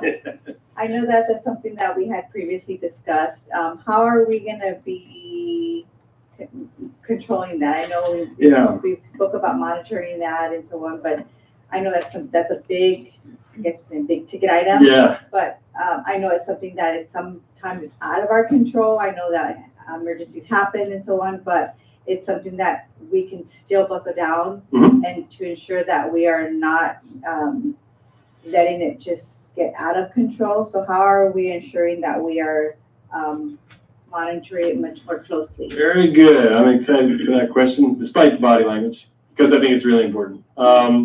Yeah, one of the planned activities is a communication to go out in for second semester. So this is a little preview for our district staff and leaders, because you've asked. But I'll be sending out communications that overtime has to be approved directly by the supervisor of that person. The supervisor must stay with the person, so that's to make sure that the work is really genuine and getting done, and must be submitted by that supervisor on a Google form to the Business Services Department, saying what the overtime was for. So overtime is about to get challenging, or not just, oh yeah, sure, go do that. It's a process and an approval process and an oversight process that we'll be putting in place to try to reduce any, I don't want to say unnecessary overtime. I understand that people are doing the work of the district. They're being asked to do hard work at unusual times, and that's creating the overtime. But we need to make tough fiscal choices, and sometimes that means waiting to fix that until tomorrow. And it means shutting the water off and turning it back on tomorrow so that you can fix that tomorrow, rather than fixing it at 7 o'clock at night. Making choices like that we're going to have to be fiscally responsible around. So again, I think the oversight of it and the requirements going into place are going to reduce some of the overtime choices that are being made. So is it a pre-approval process? I think we've got to be fluid and flexible too. I think the conversation is more at the director principal level, and let them make that choice. Yeah, but it's pre-approval by them, and they must stay through the work. So they can't approve the overtime, disappear, and then 3 hours of overtime happens and nobody supervised it. So the plan is, if you want to give somebody 3 hours of overtime, you need to be willing to stick it out with them and to get that done. And I would think that should take it down to very essential overtime only. Okay. And so, I have another question. Dr. Burke, thank you for the presentation. Back in 2020, when we just sit down here, we were newly elected board members, we were facing that deficit. yeah, And here we are 3 years later, technically. And there's this certain strategies. Of course, enrollment there was not the same as is now. And they're not significantly has been reduced. And my question directly is, what type of guidance you get from another similar school district that they have those strategies in place already? But they have done successfully to ease up these concerns that we have. I know you thought about it because you mentioned several times we have work to do. but we, as the public is listening right now, what type of job that we have to do? Yeah, and I think it becomes a game of prioritization, like which programs that we have in place. We have robust offerings in National City. We have robust offerings in National School District, and we value all of them. That's the tough part. We want our kids to have access to everything. We want our kids to be able to go and experience everything.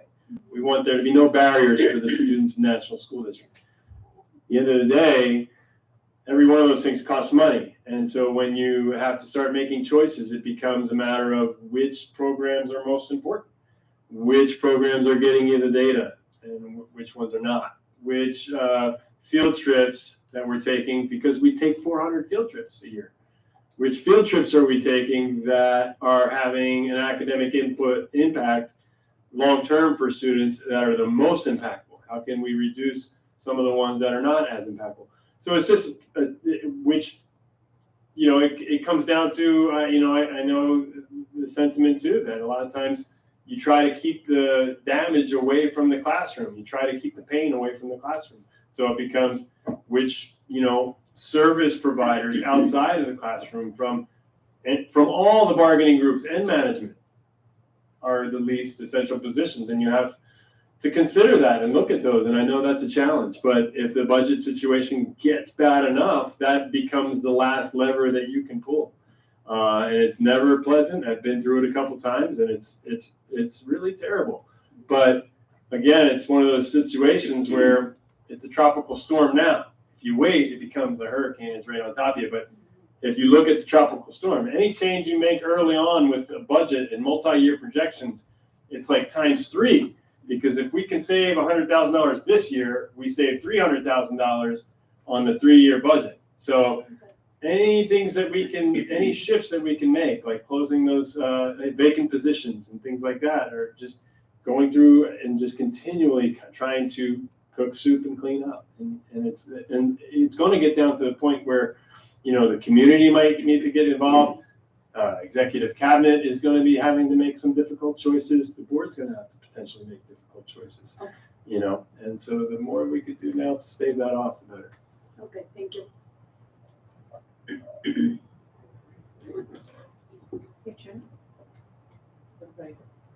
Okay. You made the comment we need to spend more for a while. What exactly does that mean? Yeah. It's an art, right? It's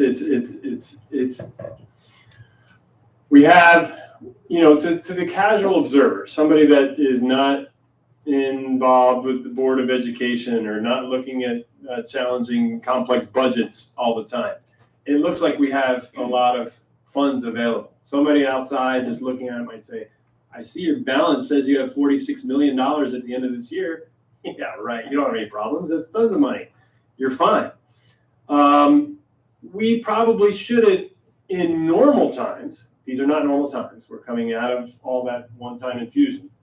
In normal times, we probably shouldn't have a $46 million reserve floating us. That would be unhealthy, in my opinion, to have, 2/3 of what you receive on your annual allocation in a general fund budget as a reserve. That's too much. Like, you should have distributed more of that out to staff and programs and student needs. It would be, bad to have that big of a balance. But these aren't those times. We're coming out of those times. That tap got turned off. So now what we're trying to do is kind of surf our way into getting back into a more normal budget time. And so how many programs can we keep for how long? There's intention by the state and by the federal government for a lot of these funds to be for learning recovery and repairing some of the damage that happened.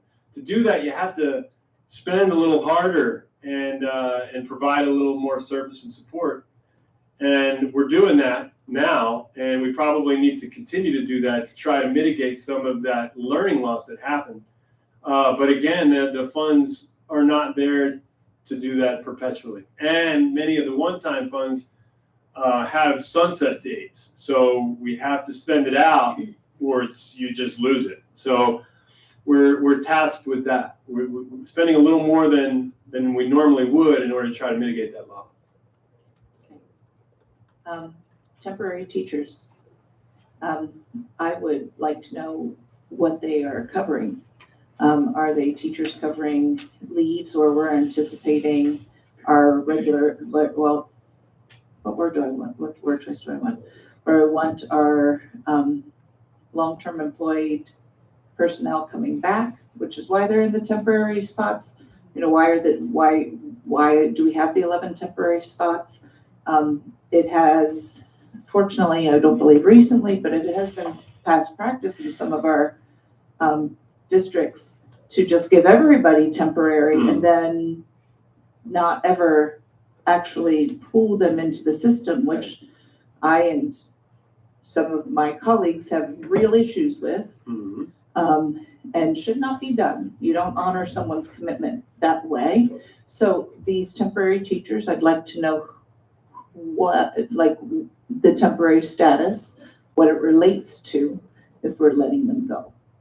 Can I jump in and answer that? Maybe you were going to say this already, Dr. Burke. So with declining enrollment, we don't keep our current staff from year to year. So every year in the spring, Dr. Keppen meets with every principal and we look at a projected enrollment. Based on that projected enrollment of how many sixth graders are outgoing, how many TK and kinder are coming in, we do a staffing. So if we were to reduce, and that's been kind of the trend, about one teacher a school for the last few years, that would be 10, potentially 11 teachers. So they would be released at the end of the year. But like he said, if somebody retires, some of those teachers would have their spots back. If more students enroll, then we get more revenue from the state, and that would pay for the funding to hire that teacher back. So we would release them and then see what the actual enrollment is. Probably not all 11 would stay out of the budget, but we do that until we know what the enrollment is for each coming year. And I concur entirely on what you said about the practices that happened in the past with people being released each spring and then hired back to the same job. That was ridiculous. And I share your, and I know the executive cabinet does as well. The other thing that I would say is that we have, right now, if you just do it mathematically, I know that that's not how it works, but if you just did the math and you took all of our upper grade students and divided them by 33, and then all of our lower grade students divided by 24, we end up with an excess of 17 teachers. Now, I know you don't need, I know that it's impossible to get it down to the being drum tight like that, where you would have every classroom full, and that, that's not feasible. But 17 more than the math says might be a little bit more than is needed, and say that was actually make that number 10. And there's one extra teacher kind of per school than the math dictates, and then you can make it work. But as it is with 17 extra, maybe that's part of the 11 is how that resolves. Well, and this acknowledging that our children don't move to our schools at our convenience Right. for classrooms. Yes, So not that's just part math. of- Yes, that's the part of that issue, Dr. Keppen, as far as the teachers on temporary assignment though.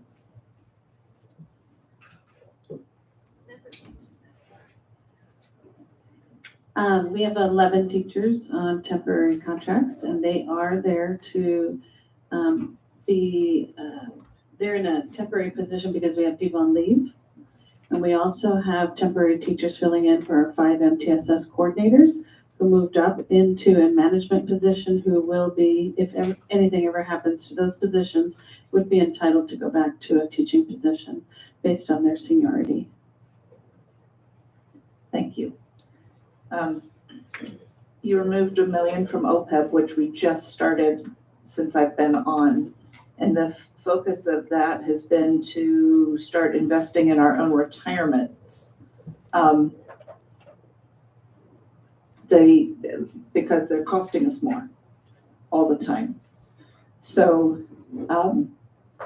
you're simply eliminating that and going back to what we have had in the past, or because I know that was the hope, was that we would start basically, banking our own money. Yeah, and it's it's circumstantial, like it's no more attractive to do that. It's even less attractive, I think, to pull social science curriculum off of there for me, because I was a social So science that's the teacher. next one, so. Well, I was a social science teacher, so that's painful for me as well. But it's kind of a matter of it's got to come from somewhere type of thing. The OPEB wasn't really funding anything quite yet. We were reserving $1 million, hoping to build up enough of a reserve to invest it to start generating funds to help pay for that. What that pays for is it helps. It would have helped to cover our costs on some of the retirement benefits. I mean, the health insurance benefits of retired people. So that is something that in the past we've had to budget. National School District over the last however many years has had to budget each year to do it. And this would just be continuing that. We've even had to do that the last several years. We've continued to do it that way, but that earmark was in the hopes that we could keep building that up enough to eventually commit it and get it invested for that purpose to help subsidize that cost for ourselves. But as it is, just as the situation dictates, it's not the most important thing that we have to worry about right now. So it was one of those ones that we can continue to fund that in an ongoing way annually, unfortunately. And social science is another one that has to be figured out. I know it's your next one. I think that one needs to be planned for and figured out. Yeah, well, because, we've mentioned this multiple times, the curriculum has to be addressed constantly. Right. And granted, you aren't buying curriculum every moment, but you have to plan for buying curriculum every moment. So if we are, where's the curriculum pot? We need a curriculum pot, and it needs to have enough money to go into it that is $4 million to $6 million a drop. That's just the way that goes, correct? So I'm straight out asking, where's our curriculum pot?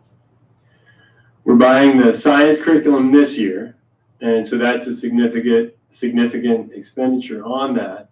And then the next one, it needs to be planned for. And I would think the spring budget planning process would be a way to reinsert. But again, everything that you put in, something has to come out, otherwise it gets out of balance. So with it ending at 3%, and knowing that next year's COLA is going to be lower than the number that they gave us to work with for this year. This year we're working with 3.94 for next year's COLA. And the reality is going to be, we're going to hear pretty soon that it's going to be 1.27 or 1.5 or something like that. I think we are going to have to look at our whole budget again this spring and do some significant shifts. And if we want to start reserving for curriculum again, then that would be there. There's also the LCAP carryover that could be reallocated for that purpose because it is in alignment. But that work hasn't happened yet, and I can't assume it and present it that way. So there's opportunity there, but even with that balance, that balance is expected to be spent out over the next 3 years. So even within that budget, we would need to make shifts and say we're going to prioritize curriculum over these 3 other things that we have been doing. Well, because quickly as I look at it, we have at least 10 to 12 topic or specialty areas for curriculum. And so it can't be that we just zero out our pot. Like you have to be planning for the next one, or else are we coming up with $6 million a year and then we hit our 12 year for, subject area, and then we kick back, and you can't live like that. Agreed. And so I would like to see something that shows us how we plan. I need a better understanding on that. So we're gonna jump in over here if we could. Then I'm done with my questions, and Mrs. Betancourt has me in this. Yeah, so we had a lot of discussion. I think you remember back 2 CBOs ago, maybe But we had some transition. We were looking at the budget. It was back right as you were coming in and we were looking at those tough budget decisions. One of the things we found is that we had curriculum adoption money in an old categorical account called INFERP. We also had it in the LCAP. We also had it in our commitments. And these were duplicate savings for the same purchase.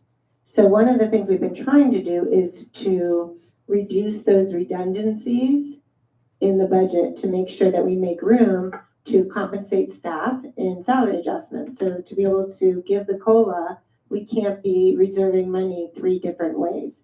And like Dr. Burke was saying, curriculum adoption is an allowable expense in the LCAP.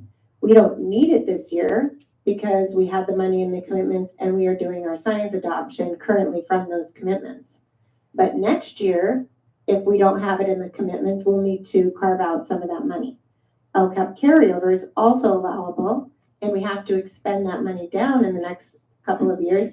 If we choose to use it at that time for an adoption, and that's the priority, then we're going to be looking at what are we not going to buy or not going to do to make room for that, because that is going to be a priority. We just saw that as 3 different ways we could have that same savings. And when we were looking at, looking at our negotiations, trying to find a way to make sure we could get as close to the COLA as possible for our employees who are experiencing higher cost of living, this was something that we said, okay, it doesn't need to be in triplicate this year, because that takes money off leaves money on the table that could be spent for something else that's needed. And I know Dr. Kraft wants to add to that explanation, but it's not that it's going away. It's just not being allocated 3 different times. It's just the way it feels. It's like, write the check, there went the money, and like I said, we can't live that way. So, this year we were able to look and account for science. And that is going to, just for teachers to adjust, to implement. We know that we're looking at about a 2-year window, really for full implementation. So science is expensive. It is expensive at a pop. One of the areas that we can look at and that we haven't utilized to the extent we can is lotto funds. And so one of the savings loops that I'm putting aside is lotto, because you can carry it over and you can carry it for a while. So there will be cuts though on what we currently expense out on lotto. And then depending on projections of when we think the next adoption will happen, we will have to start making it a defined, what do they call it when you, basically plan deficit. We'll be doing both of those. And so right now, with science, that is probably the higher ticket item, and that's what we prioritize. And we know that, it will have, as you know, with our San Diego workforce, have significant impact. There are OER resources that are available for teachers in terms of that. And we do have universities that we partner with for they can come and give us the civics curriculum, those types of things that still hit the social studies standards. But again, we want to make sure we're cognizant of our teachers, bring the science curriculum, do it well, focus on pedagogy, and then we will go back to looking at social sciences. Currently, there's a lot of work being done, teachers designing what they are in the classroom. And then within our language arts curriculum, there's an integrated component that brings out the social studies. Now, does it do it to the level that we would want? It's decent, but not yet. But we also have to be cognizant. The science standards are really dynamic. They're very different. And we want to make sure we get good at that before we move on. So it'll give us some time. If that helps. Thank you. Quick question here. Thank you. I was just wanting to add to your question or your discussion about the OPEB in regards to the amount that we already have in the savings. So are we going to let it sit there for the time being, or are we going to put it back into our general fund? Yeah. Or what are we going to, what's the plan with that? It basically transfers from a commitment where it was reserved back into the general fund, and that's part of the money, revenue that was enabled us to make it through 3 years with still having 3%. So that's the task of the county office, is to make sure that 3 years from now, or 2.5 from now, the end of the third year out, that we still are right side up and we have 3% in reserve. County office is tasked with looking at that all the time. So we have to be able to prove it to them. So what we've done today is prove it to them, but unfortunately, those commitments got infused into the general fund budget, and so they're out of the commitment and they're just part of the pool now. What would you say is the cost per year that we have to set aside that's allocated I for? think it was 400,000? About 400. 400,000? Okay, so the, For the OPEB, that's what it costs us per year to provide that benefit for our retirees, yeah. Okay. And it's not permanent. They lose the benefit when they turn 65, so, but it's an always new rotation of people, yeah, people going in, people going out. so it's a pretty steady 400,000, just Yes. rotating the beneficiary. Right. Yes. And the other comment or question, I guess you would say, that I have is, so right now on that budget presentation you provided us, the amount that you included, that includes NCTA Yes. contract that we have here today. It is, That does not include CSCA because we have not settled. Correct. So that would be an additional cost that we would be incurring. correct, That's not included in our budget, correct? correct, Okay, so then we would have an additional cost in that. Okay, yes. okay, And so we could be talking to that second interim, perfect, okay. Just wanted which is in March. Thank you. Any other questions? Well, thank you, Dr. Burke, for your presentation. And the second portion of 15A is to approve the first interim financial report. Do I have a motion? Motion to approve? I second the motion. I don't want to ask if anybody has any more questions. Any more questions? Okay, good. I have a motion from trustee Bettencourt Castaneda and a second from trustee Avalos. Please vote. Ms. Sarmiento, Yes. Ms. Avalos, Yes. Ms. Bettencourt Castaneda, Yes. Ms. Saraya, Yes. Ms. Gates, Yes. item passes unanimously.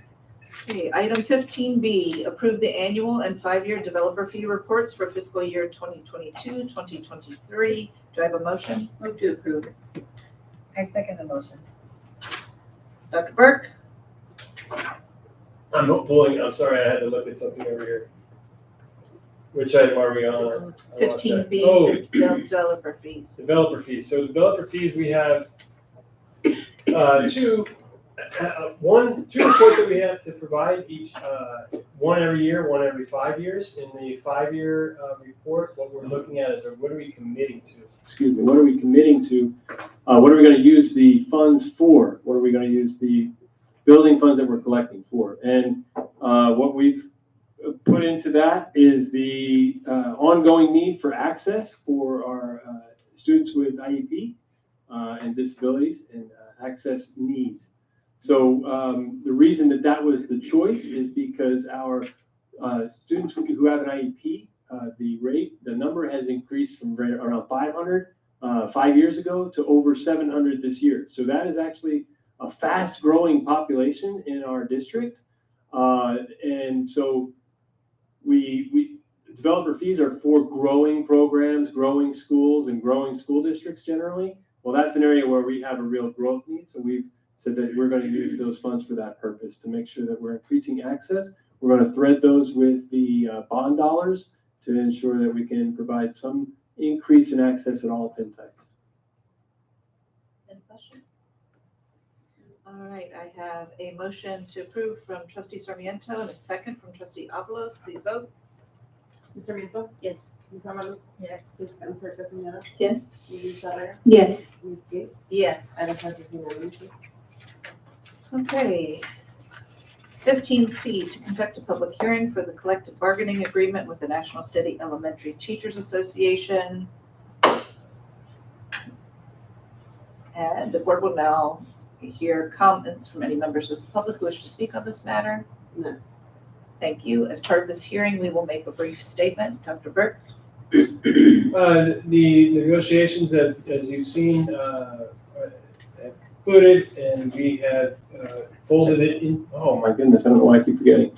We folded, the negotiations have concluded with agreement on the 6.5% agreed upon. It has been folded into the budget projections as we discussed tonight, so it is an affordable ongoing raise. And it's so that also the entire contract was open with this NC ETA this year. So there were other agreements that you have seen, including increasing the wages for preschool teachers and some of the after-school extra duty type assignments, paying them at a higher rate. And again, it's been folded into the budget and is affordable 3 years out. Do members of the board have any questions? Okay, the hearing is closed. Item 15D, to approve the tentative agreement between the National City Elementary Teachers Association and the Governing Board of National School District for the 2023-2024 school year in Exhibit C. Motion to approve. I second the motion. Dr. Burke, do you have anything you'd like to share or add? No, thank you. Okay. Any questions? All right, we have a motion from trustee Bettencourt Castaneda and a second from trustee Lizarraga. Please vote. Ms. Sarmiento? Yes. Ms. Alvarez? Yes. Ms. Bettencourt Castañeda? Yes. Ms. Lizarraga? Yes. Ms. Gates? Yes. Item passes unanimously. Item 15E, to amend CT 4067 with Abre to include online payments. Do I have a motion? Motion to approve? I second the motion. Okay. Dr. Burke, anything you'd like to add? Just that this is would allow us to have receive online payments through our web pages, at site web pages, district web page. The intention is to reduce or ultimately eliminate the need to handle money for our staff. We're not really in the business of handling money, and it's it'd be good if we can accept payments through this online resource. One concern might be that if people in our community do not have a card that they could use to make online payments, what this system does is enables us to print a barcode that they can use. They can print, we can email the barcode to them, we can send it out, we can put the barcode on our website. They can actually print it, or we could print it for them. They can take it to places like Walmart, 7-Eleven, and pay that same, say where it's $8 for a field trip. They could go to Walmart and have the barcode gets scanned, they'd pay $8 to Walmart. The full $8 would pass through from Walmart to us and would be payment that we receive. Okay, Mrs. Sarmiento, trustee Sarmiento? You partially answered my question. I was going to ask you what types of payments are going to be processed through this. And also, too, are you telling me that there's no fee or anything for Walmart or anyone else to use it? No, they have negotiated, Abre has negotiated directly with Abre, so it's part of the overall total cost of the system.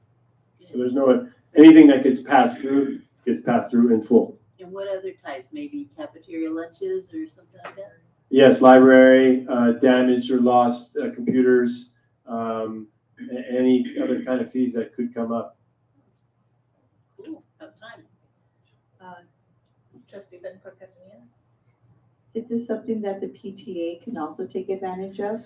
It's funny, I was thinking about that yesterday, today, I was like, how can we work that out? And I would love to take money handling out of the responsibility of the PTA because I think it does present them with all different sorts of risks, both financial risk and sometimes physical risk. People carrying large amounts of money is never a good thing.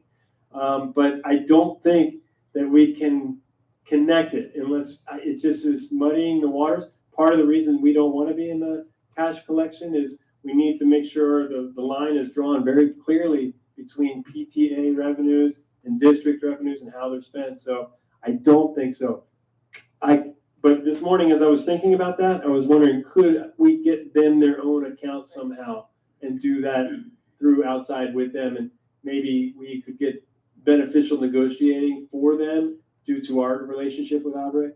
But that I can explore that. But as far as mixing it, no. No, that's what I'm thinking, if we can create something separate as we do currently have this, like they're their own separate entity per se, is what they are. But to provide them that service, because we do want to keep it separate, but also offer a service to them so that they can be safe and also not try to eliminate as much as possible of our staff having that collection, because I know it's a problem at a lot of our school sites, and having our staff responsible or feel responsible for having that interaction. So see if we can explore that and maybe get connected with our PTAs to see how we can work with, because I don't know if 9th District is even, if that's even an option either, so we can explore that. I totally agree, and I'll look into it. Okay, thank you. Thank you. Trustee Sarmiento? Well, knowing that PTA is a national organization, I would think that they would have been on top of this already. This is the kind of thing that, you know, when they first were established in the 1800s, they first brought milk to school lunches, things of that nature. So I would think they would be on top of this, and we need to strongly encourage them to look into it because of all the problems over the years that I've been involved with PTA. You hear about so much as far as cash handling. You've got dishonest people who are working with the monies and knowing that they do a lot of fundraising for the schools, and we want to make sure that the money goes where it's intended. Any other questions or concerns? Okay, I have a motion to amend by trustee Bettencourt Castaneda and a second by trustee Avalos. Please vote. Ms. Sarmiento? Yes. Ms. Avalos? Yes. Ms. Bettencourt Castaneda? Yes. Ms. Lizarraga? Yes. Ms. Gay? Yes. Item passes unanimously. Item 15F to amend CT 4034 with Gigacom. Do I have a motion? A motion to approve? I second the motion. Okay. Dr. Burke? This is just related to increasing costs or overage that is a higher cost than was initially anticipated. So we're just going out to for approval to finish an already approved project from 2022 and hoping that we can get the additional funding that we do not have to finish that project otherwise. Questions? Okay, I have a motion from trustee Bettencourt Castaneda and a second from trustee Avalos. Please vote. Ms. Sarmiento? Yes. Ms. Avalos? Yes. Ms. Bettencourt Castaneda? Yes. Ms. Lizarraga? Yes. Ms. Gay?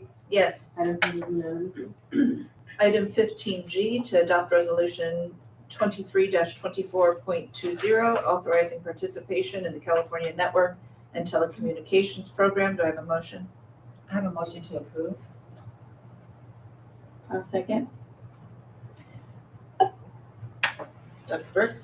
Yes, this is we've talked about these before, a piggyback contract where we are benefiting from previously concluded negotiations and pricing. And we are basically grabbing on to that price that was established at that moment in time, saving us the work of negotiating and most likely saving us from the inflation that has happened since. Questions?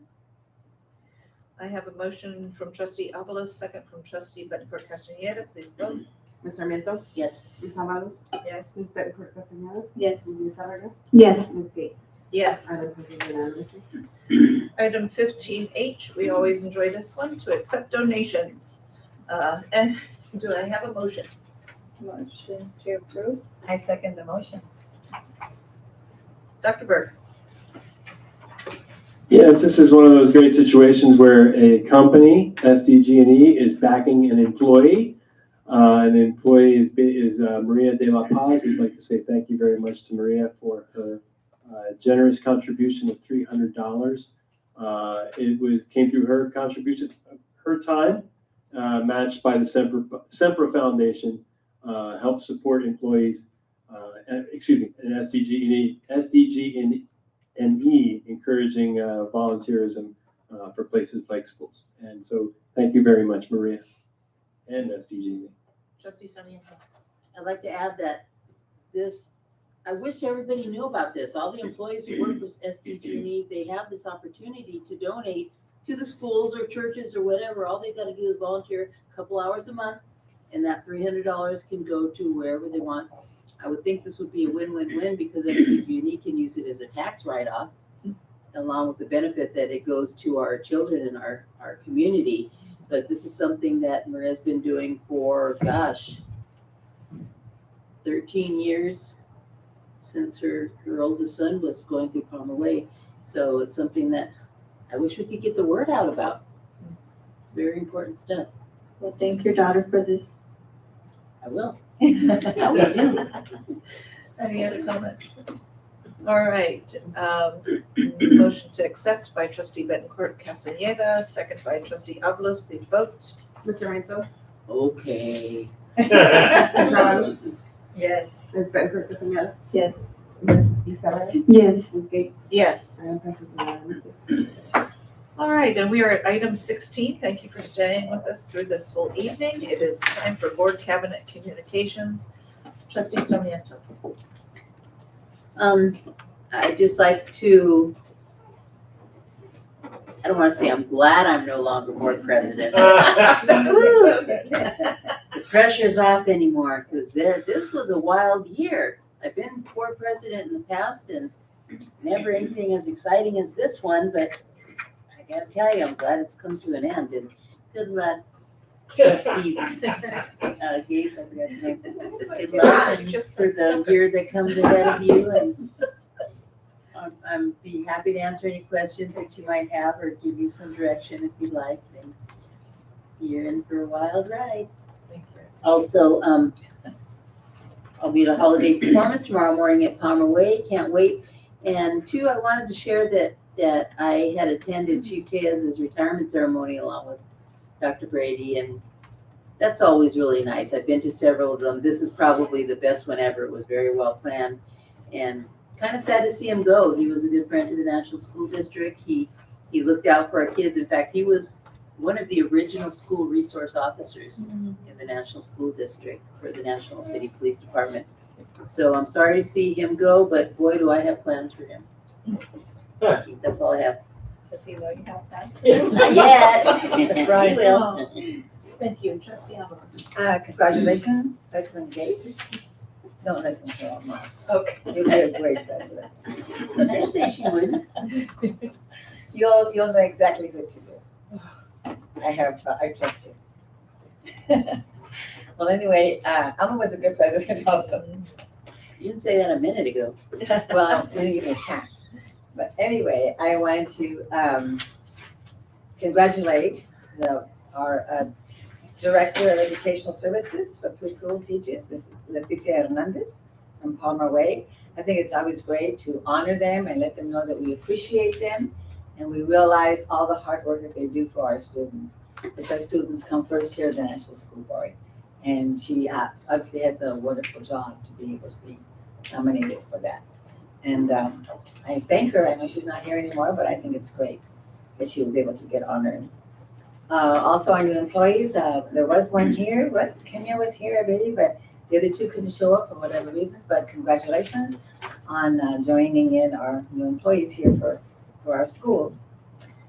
I want to also, I thought that Director Sanchez from Integrity School and Melinda Ward did a great job. As you probably know, I have said in the past that elementary school, I was going to say, the charter school, Integrity Charter, has been very dear to my heart.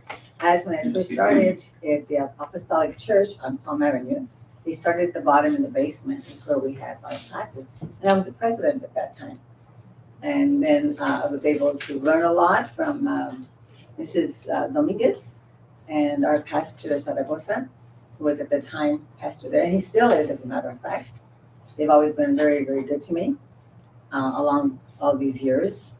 And so that Integrity School, I know it has been, like I said, a good spot into my heart because there's where I learned a lot, being a board member and being the president of that school. And I'm so happy that they're still here in National City and they're going to be having their new building soon, pretty soon.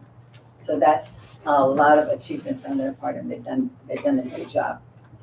Thank you, Mr. Burke, for letting us know everything about the budget, the money, where it's going, how it's going to get there, and how hard that you've been working to be able to do a great job in moving our money around and making sure that we have the money. Although there's going to be some sad times, but at the end, you've always done a great job. So thank you so much, Mr. Burke. And I don't want to forget you, Rosina, for vice. was gonna say vice mayor. Not yet. Vice president. So congratulations Thank you. on your new appointment. Thank you. Thank you. Your statement, Teresa. Oh, I have a statement to read?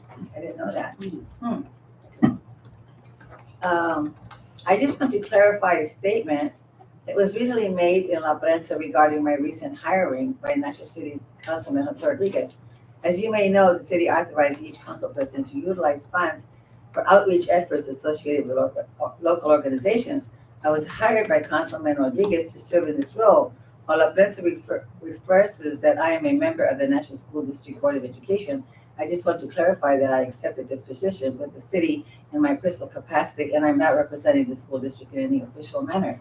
Well, I think when I first saw you, I saw you the other night, Dr. Brady, at the city council meeting. And you congratulated me, and I asked you for what? What did I do?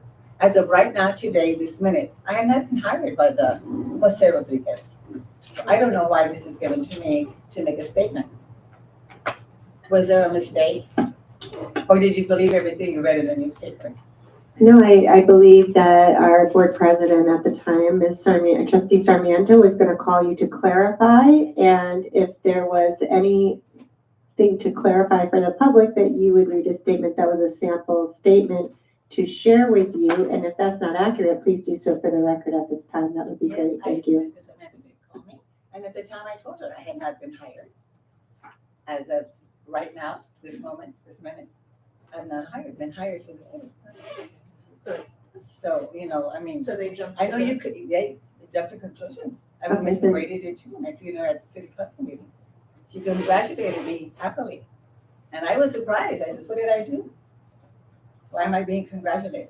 Trustee Sarmiento. Yes. I'd just like to piggyback on that and just say, all it is La Prensa posted something in the paper. It has nothing to do with you or the position or anything like that. They said that you represent the National School District.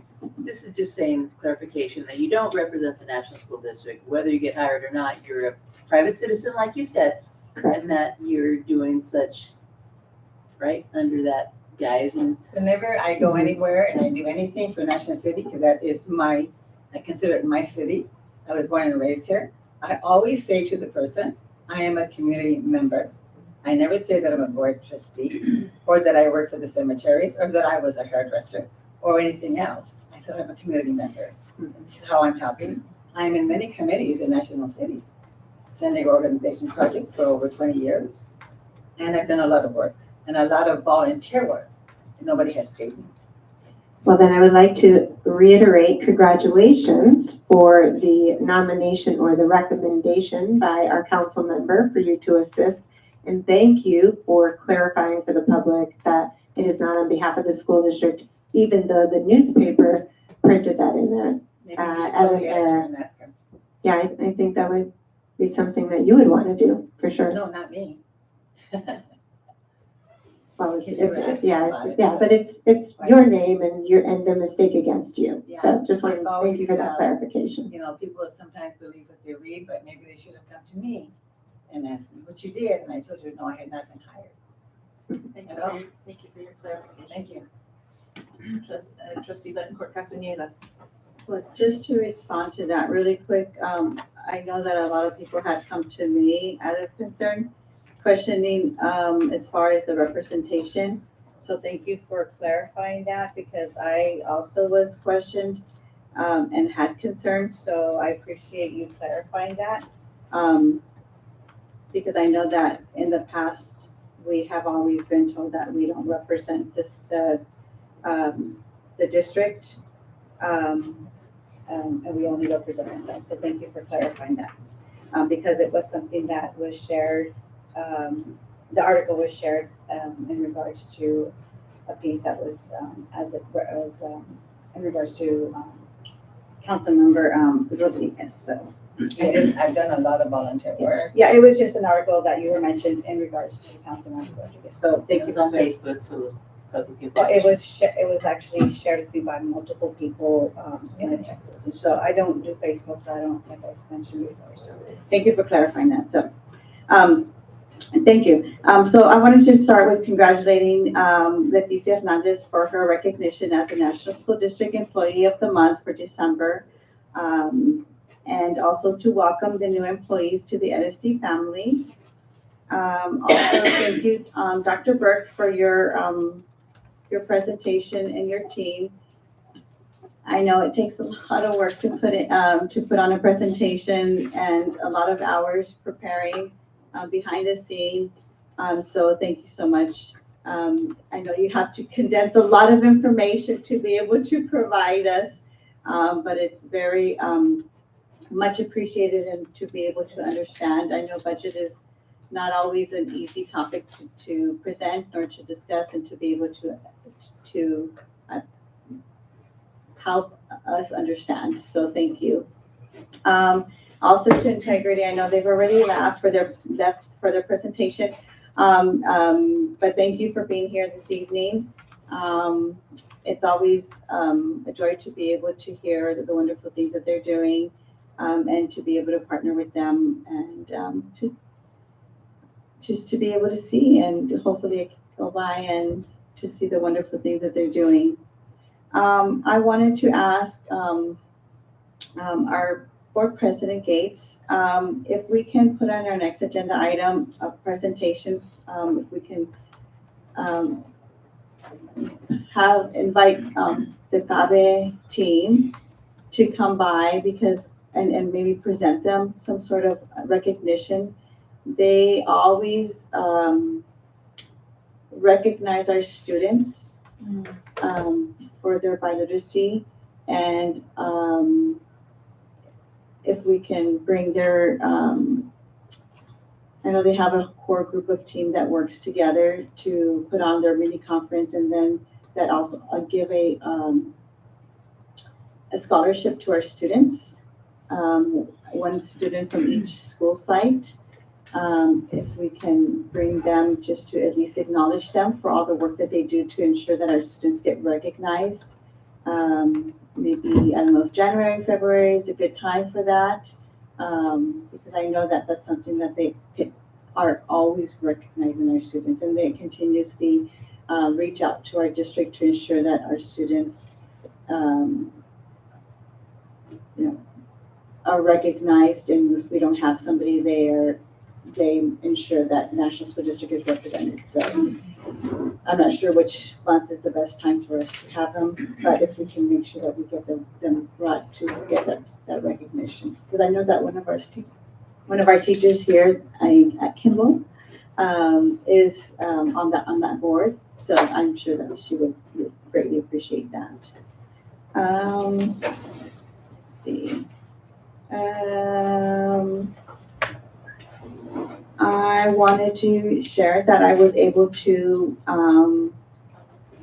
attend the CSBA conference as a delegate and as a school board member 2 weeks ago. And it was very informative, very long week, but a lot of information. So I will be, Mrs. Gates and I will plan to present January, February, right? Yes. Yeah. Time, because there's a lot of information to cover, so we don't want to be here for the whole night, so we'll have to break it down. So we'll plan for that time frame. Let's see.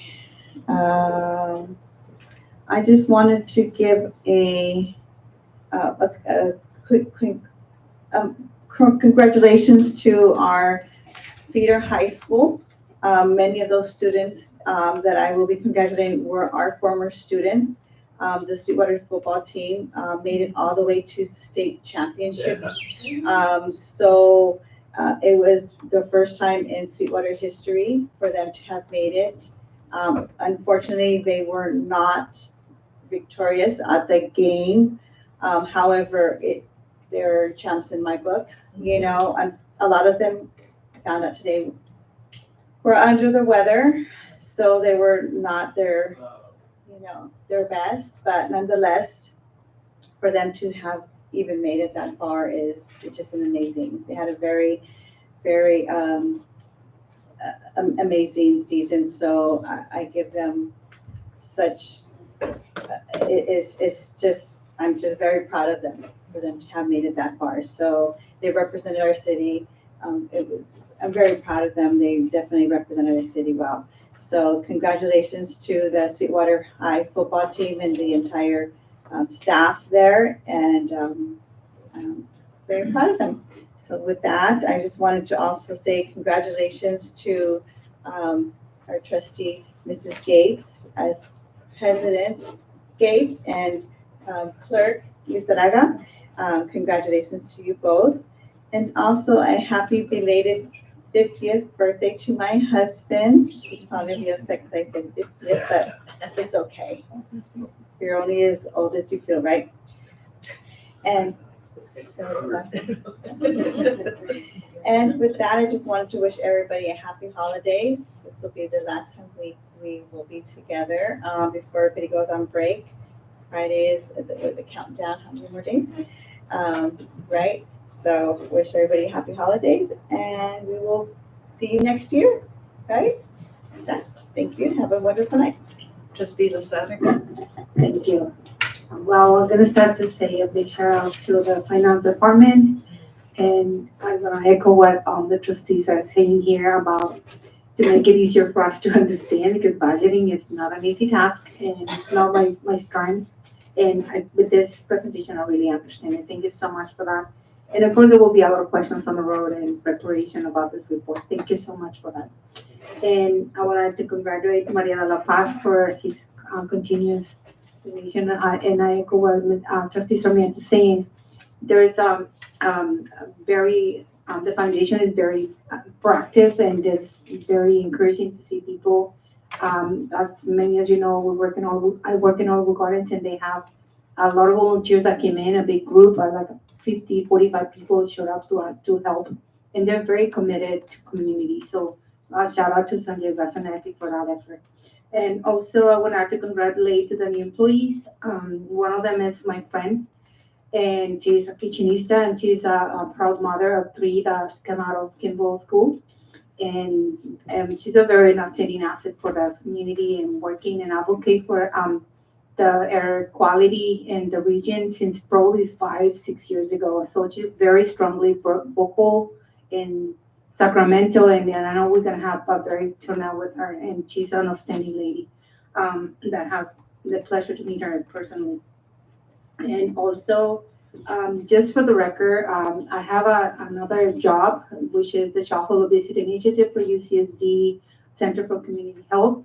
And we are now in stages of analyzing data. And there was a intervention that we did with the group that I'm working with, and about a formal collecting data. It's called Streetwise. And the main concern is housing. So we're going to be analyzing the data to the outcome and make action steps within the group. I'm representing National City families, not the district, but the families. And I cannot say that I'm a board, or I can say that I'm a kitchenista, because I am representing those families. So I will keep you updated on what we find out as an action step, how we work collaboratively, because I'm a strong believer on that. So more to come. And also I would like to congratulate Miss the Employee of the Month. So I've seen her in every single time that I go to her school. So it's a very, very quiet and very effective and productive. So congratulations to her. And also I would like to have a happy belated to my son. He turns 26. And he's not with us right now. He's in South Carolina still, but we're gonna see her on a holiday. So I'm very excited to see her back. And he is a top 3 student for about 200 people in the Navy. So I'm very proud of him, and that says a commitment, and he's planning to be a professor, and hopefully you can see it back as an alumni of our district. So I'm very proud of him. So for that, and I will wish a happy holidays to everyone, and I know that they best expected holiday, and we'll see you everybody on next year. Thank you. Dr. Berger. Yes, definitely, and I echo the happy holidays to all. And I'd like to say thank you and congratulations to Board President Gates and Trustee Lizarraga for their appointments tonight. I also want to thank you, Trustee Sarmiento. I'm used to saying president. Trustee Sarmiento, you were the first president that I served as a cabinet member I'll always remember you as that, and thank you for the service that you've provided for the city and the school district.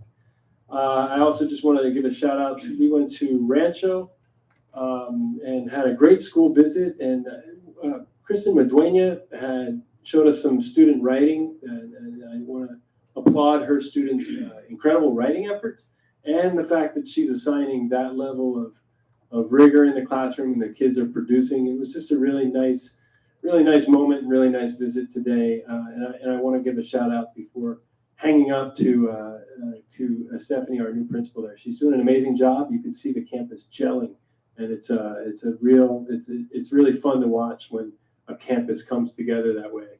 It's a nice, it's just so great. I've seen it before, and we're already seeing the signs of it there. They're gelling, and good things are happening at Rancho.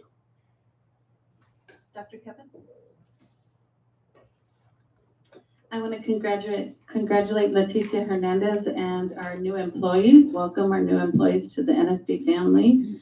I want to also congratulate Trustee Gates and the Trustee Lizarraga for their new appointments. And thank you to former President Sarmiento for your leadership this last year. I do want to thank our NCETA partners and all of the people who helped in negotiations, both the bargaining teams on both sides and our business department and our HR department really worked hard. And I want to thank our negotiations teams, the principals that served on that. So thank you to our partners for a successful negotiation session. I also want to just let everyone know to enjoy the break, enjoy your time off, and we'll see you at the January PD, and Happy New Year.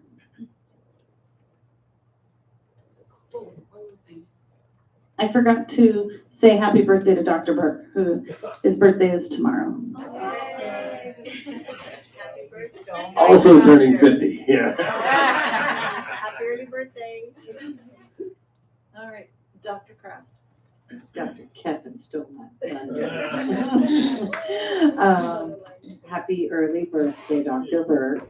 I'd like to thank Dr. Burke and Integrity for the presentations this evening and congratulate the trustees on their new positions. And thank you, Ms. Sarmiento, for your service. And then also congratulations to Leticia Hernandez, a well-deserved recognition.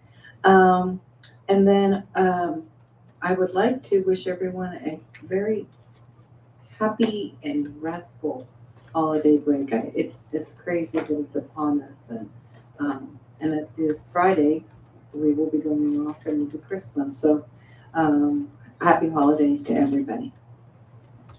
Dr. Brady? Can I be 52? Also, can I be 50 also? Okay, I am plus. 29. Okay, 29, I'll take that shit. Then when the kids say, it's my birthday, I say, how old are you? They say 6. I say, I'm 6 too. And a couple more years. And then they look at me funny. I tell them that's what math's all about. I had on my list, happy early birthday. All right. And thank you to Trustee Sarmiento for your year as president this past year, and Trustee Gates, your year as clerk this past year. Thank you for your service, and congratulations to you moving down the line into the president's role. You did a great job tonight, as if you've been doing it all year. You're going to be a great president.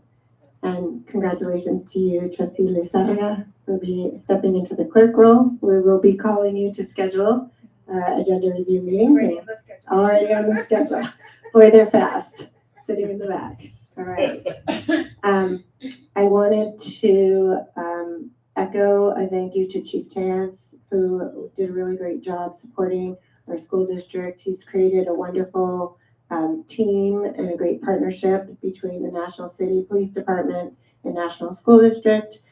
Just yesterday, Chief Hernandez came by with his new badge on, and it was really nice just to see him come and interact with all of our staff, just to drop off some gifts for children in our school district and to wish our staff a happy holidays. So that was really nice.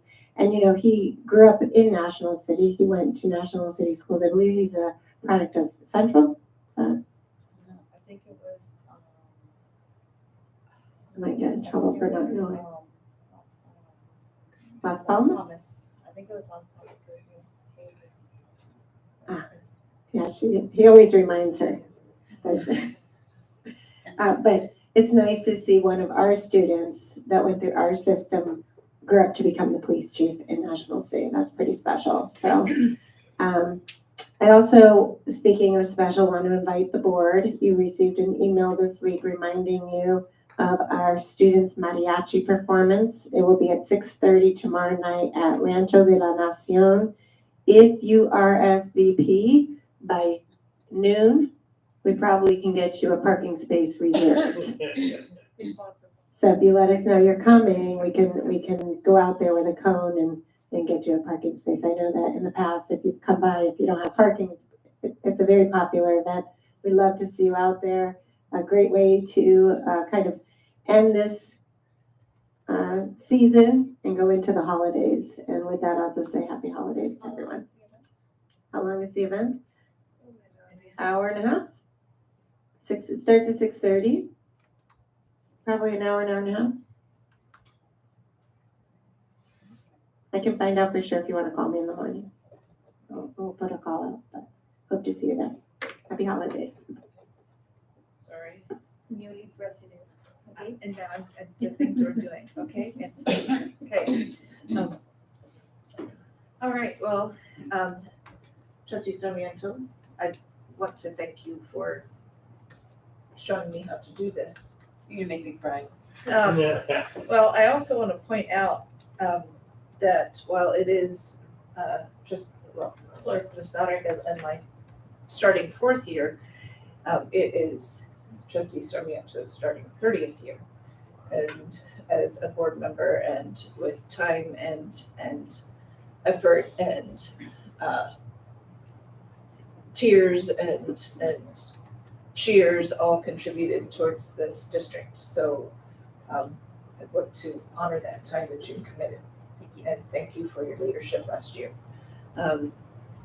Also, I want to thank my own union president, Vanessa Barrera, for coming and being present tonight. I had another friend come, Frank Cherry, who is actually retired after 30 whatever years of teaching and 16 years as the Southwest Teachers Association president, grievance chair, all those things. I consider them 2 of my accountability partners in this role. And so if I mess up, we blame them. But no, they were present tonight, as were my family, my spouse, Jamie, my eldest child, Carissa, and my grandbaby, Joan. So they came to see what was up over here and encourage me along this way. So thank you to all of them. I do want to thank Mrs. Hart Sanchez and Mrs. Wold for their presentation for Integrity Charter, and to wish Integrity good luck with their concert tomorrow night. To Dr. Burke and Irina and the rest of your team, blessings on all of you. I think you need a nap. Because that was a lot of information, and thank you for being prepared with answers to all those various things that we tend to come up with.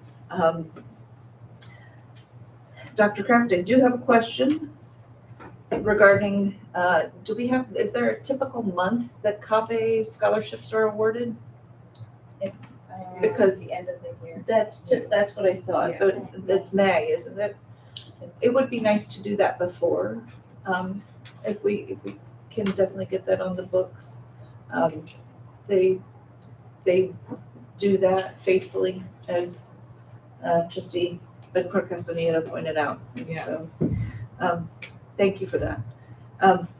And as she also mentioned, yes, we did get to go to the CSBA Annual Education Conference 2 weeks ago, and we will be presenting, as is board policy, I believe board policy, on anything that we go to. We are not just supposed to go and enjoy the sights. Though San Francisco was fun, and it's cool to be able to go places. That's not the point. The point is that we're to bring back whatever learning we have and share it with the group so that we can all learn from each other. So we will be parsing that out over a few, because delegate assembly for 2 days, 3 days, for trustee Bettencourt Castaneda, plus I think 7 workshops apiece, plus general sessions and things like that. It's a lot of information, and we will be working to get that to you. Break is in 3 days. We can do 3 days. We can pull that off. So to all students who are just waiting for it to be, Friday, you can do it.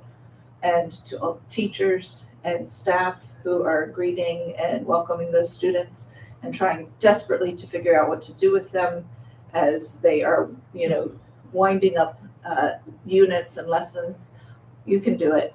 And happy holidays to everyone. Thank you. Oh, meeting adjourned.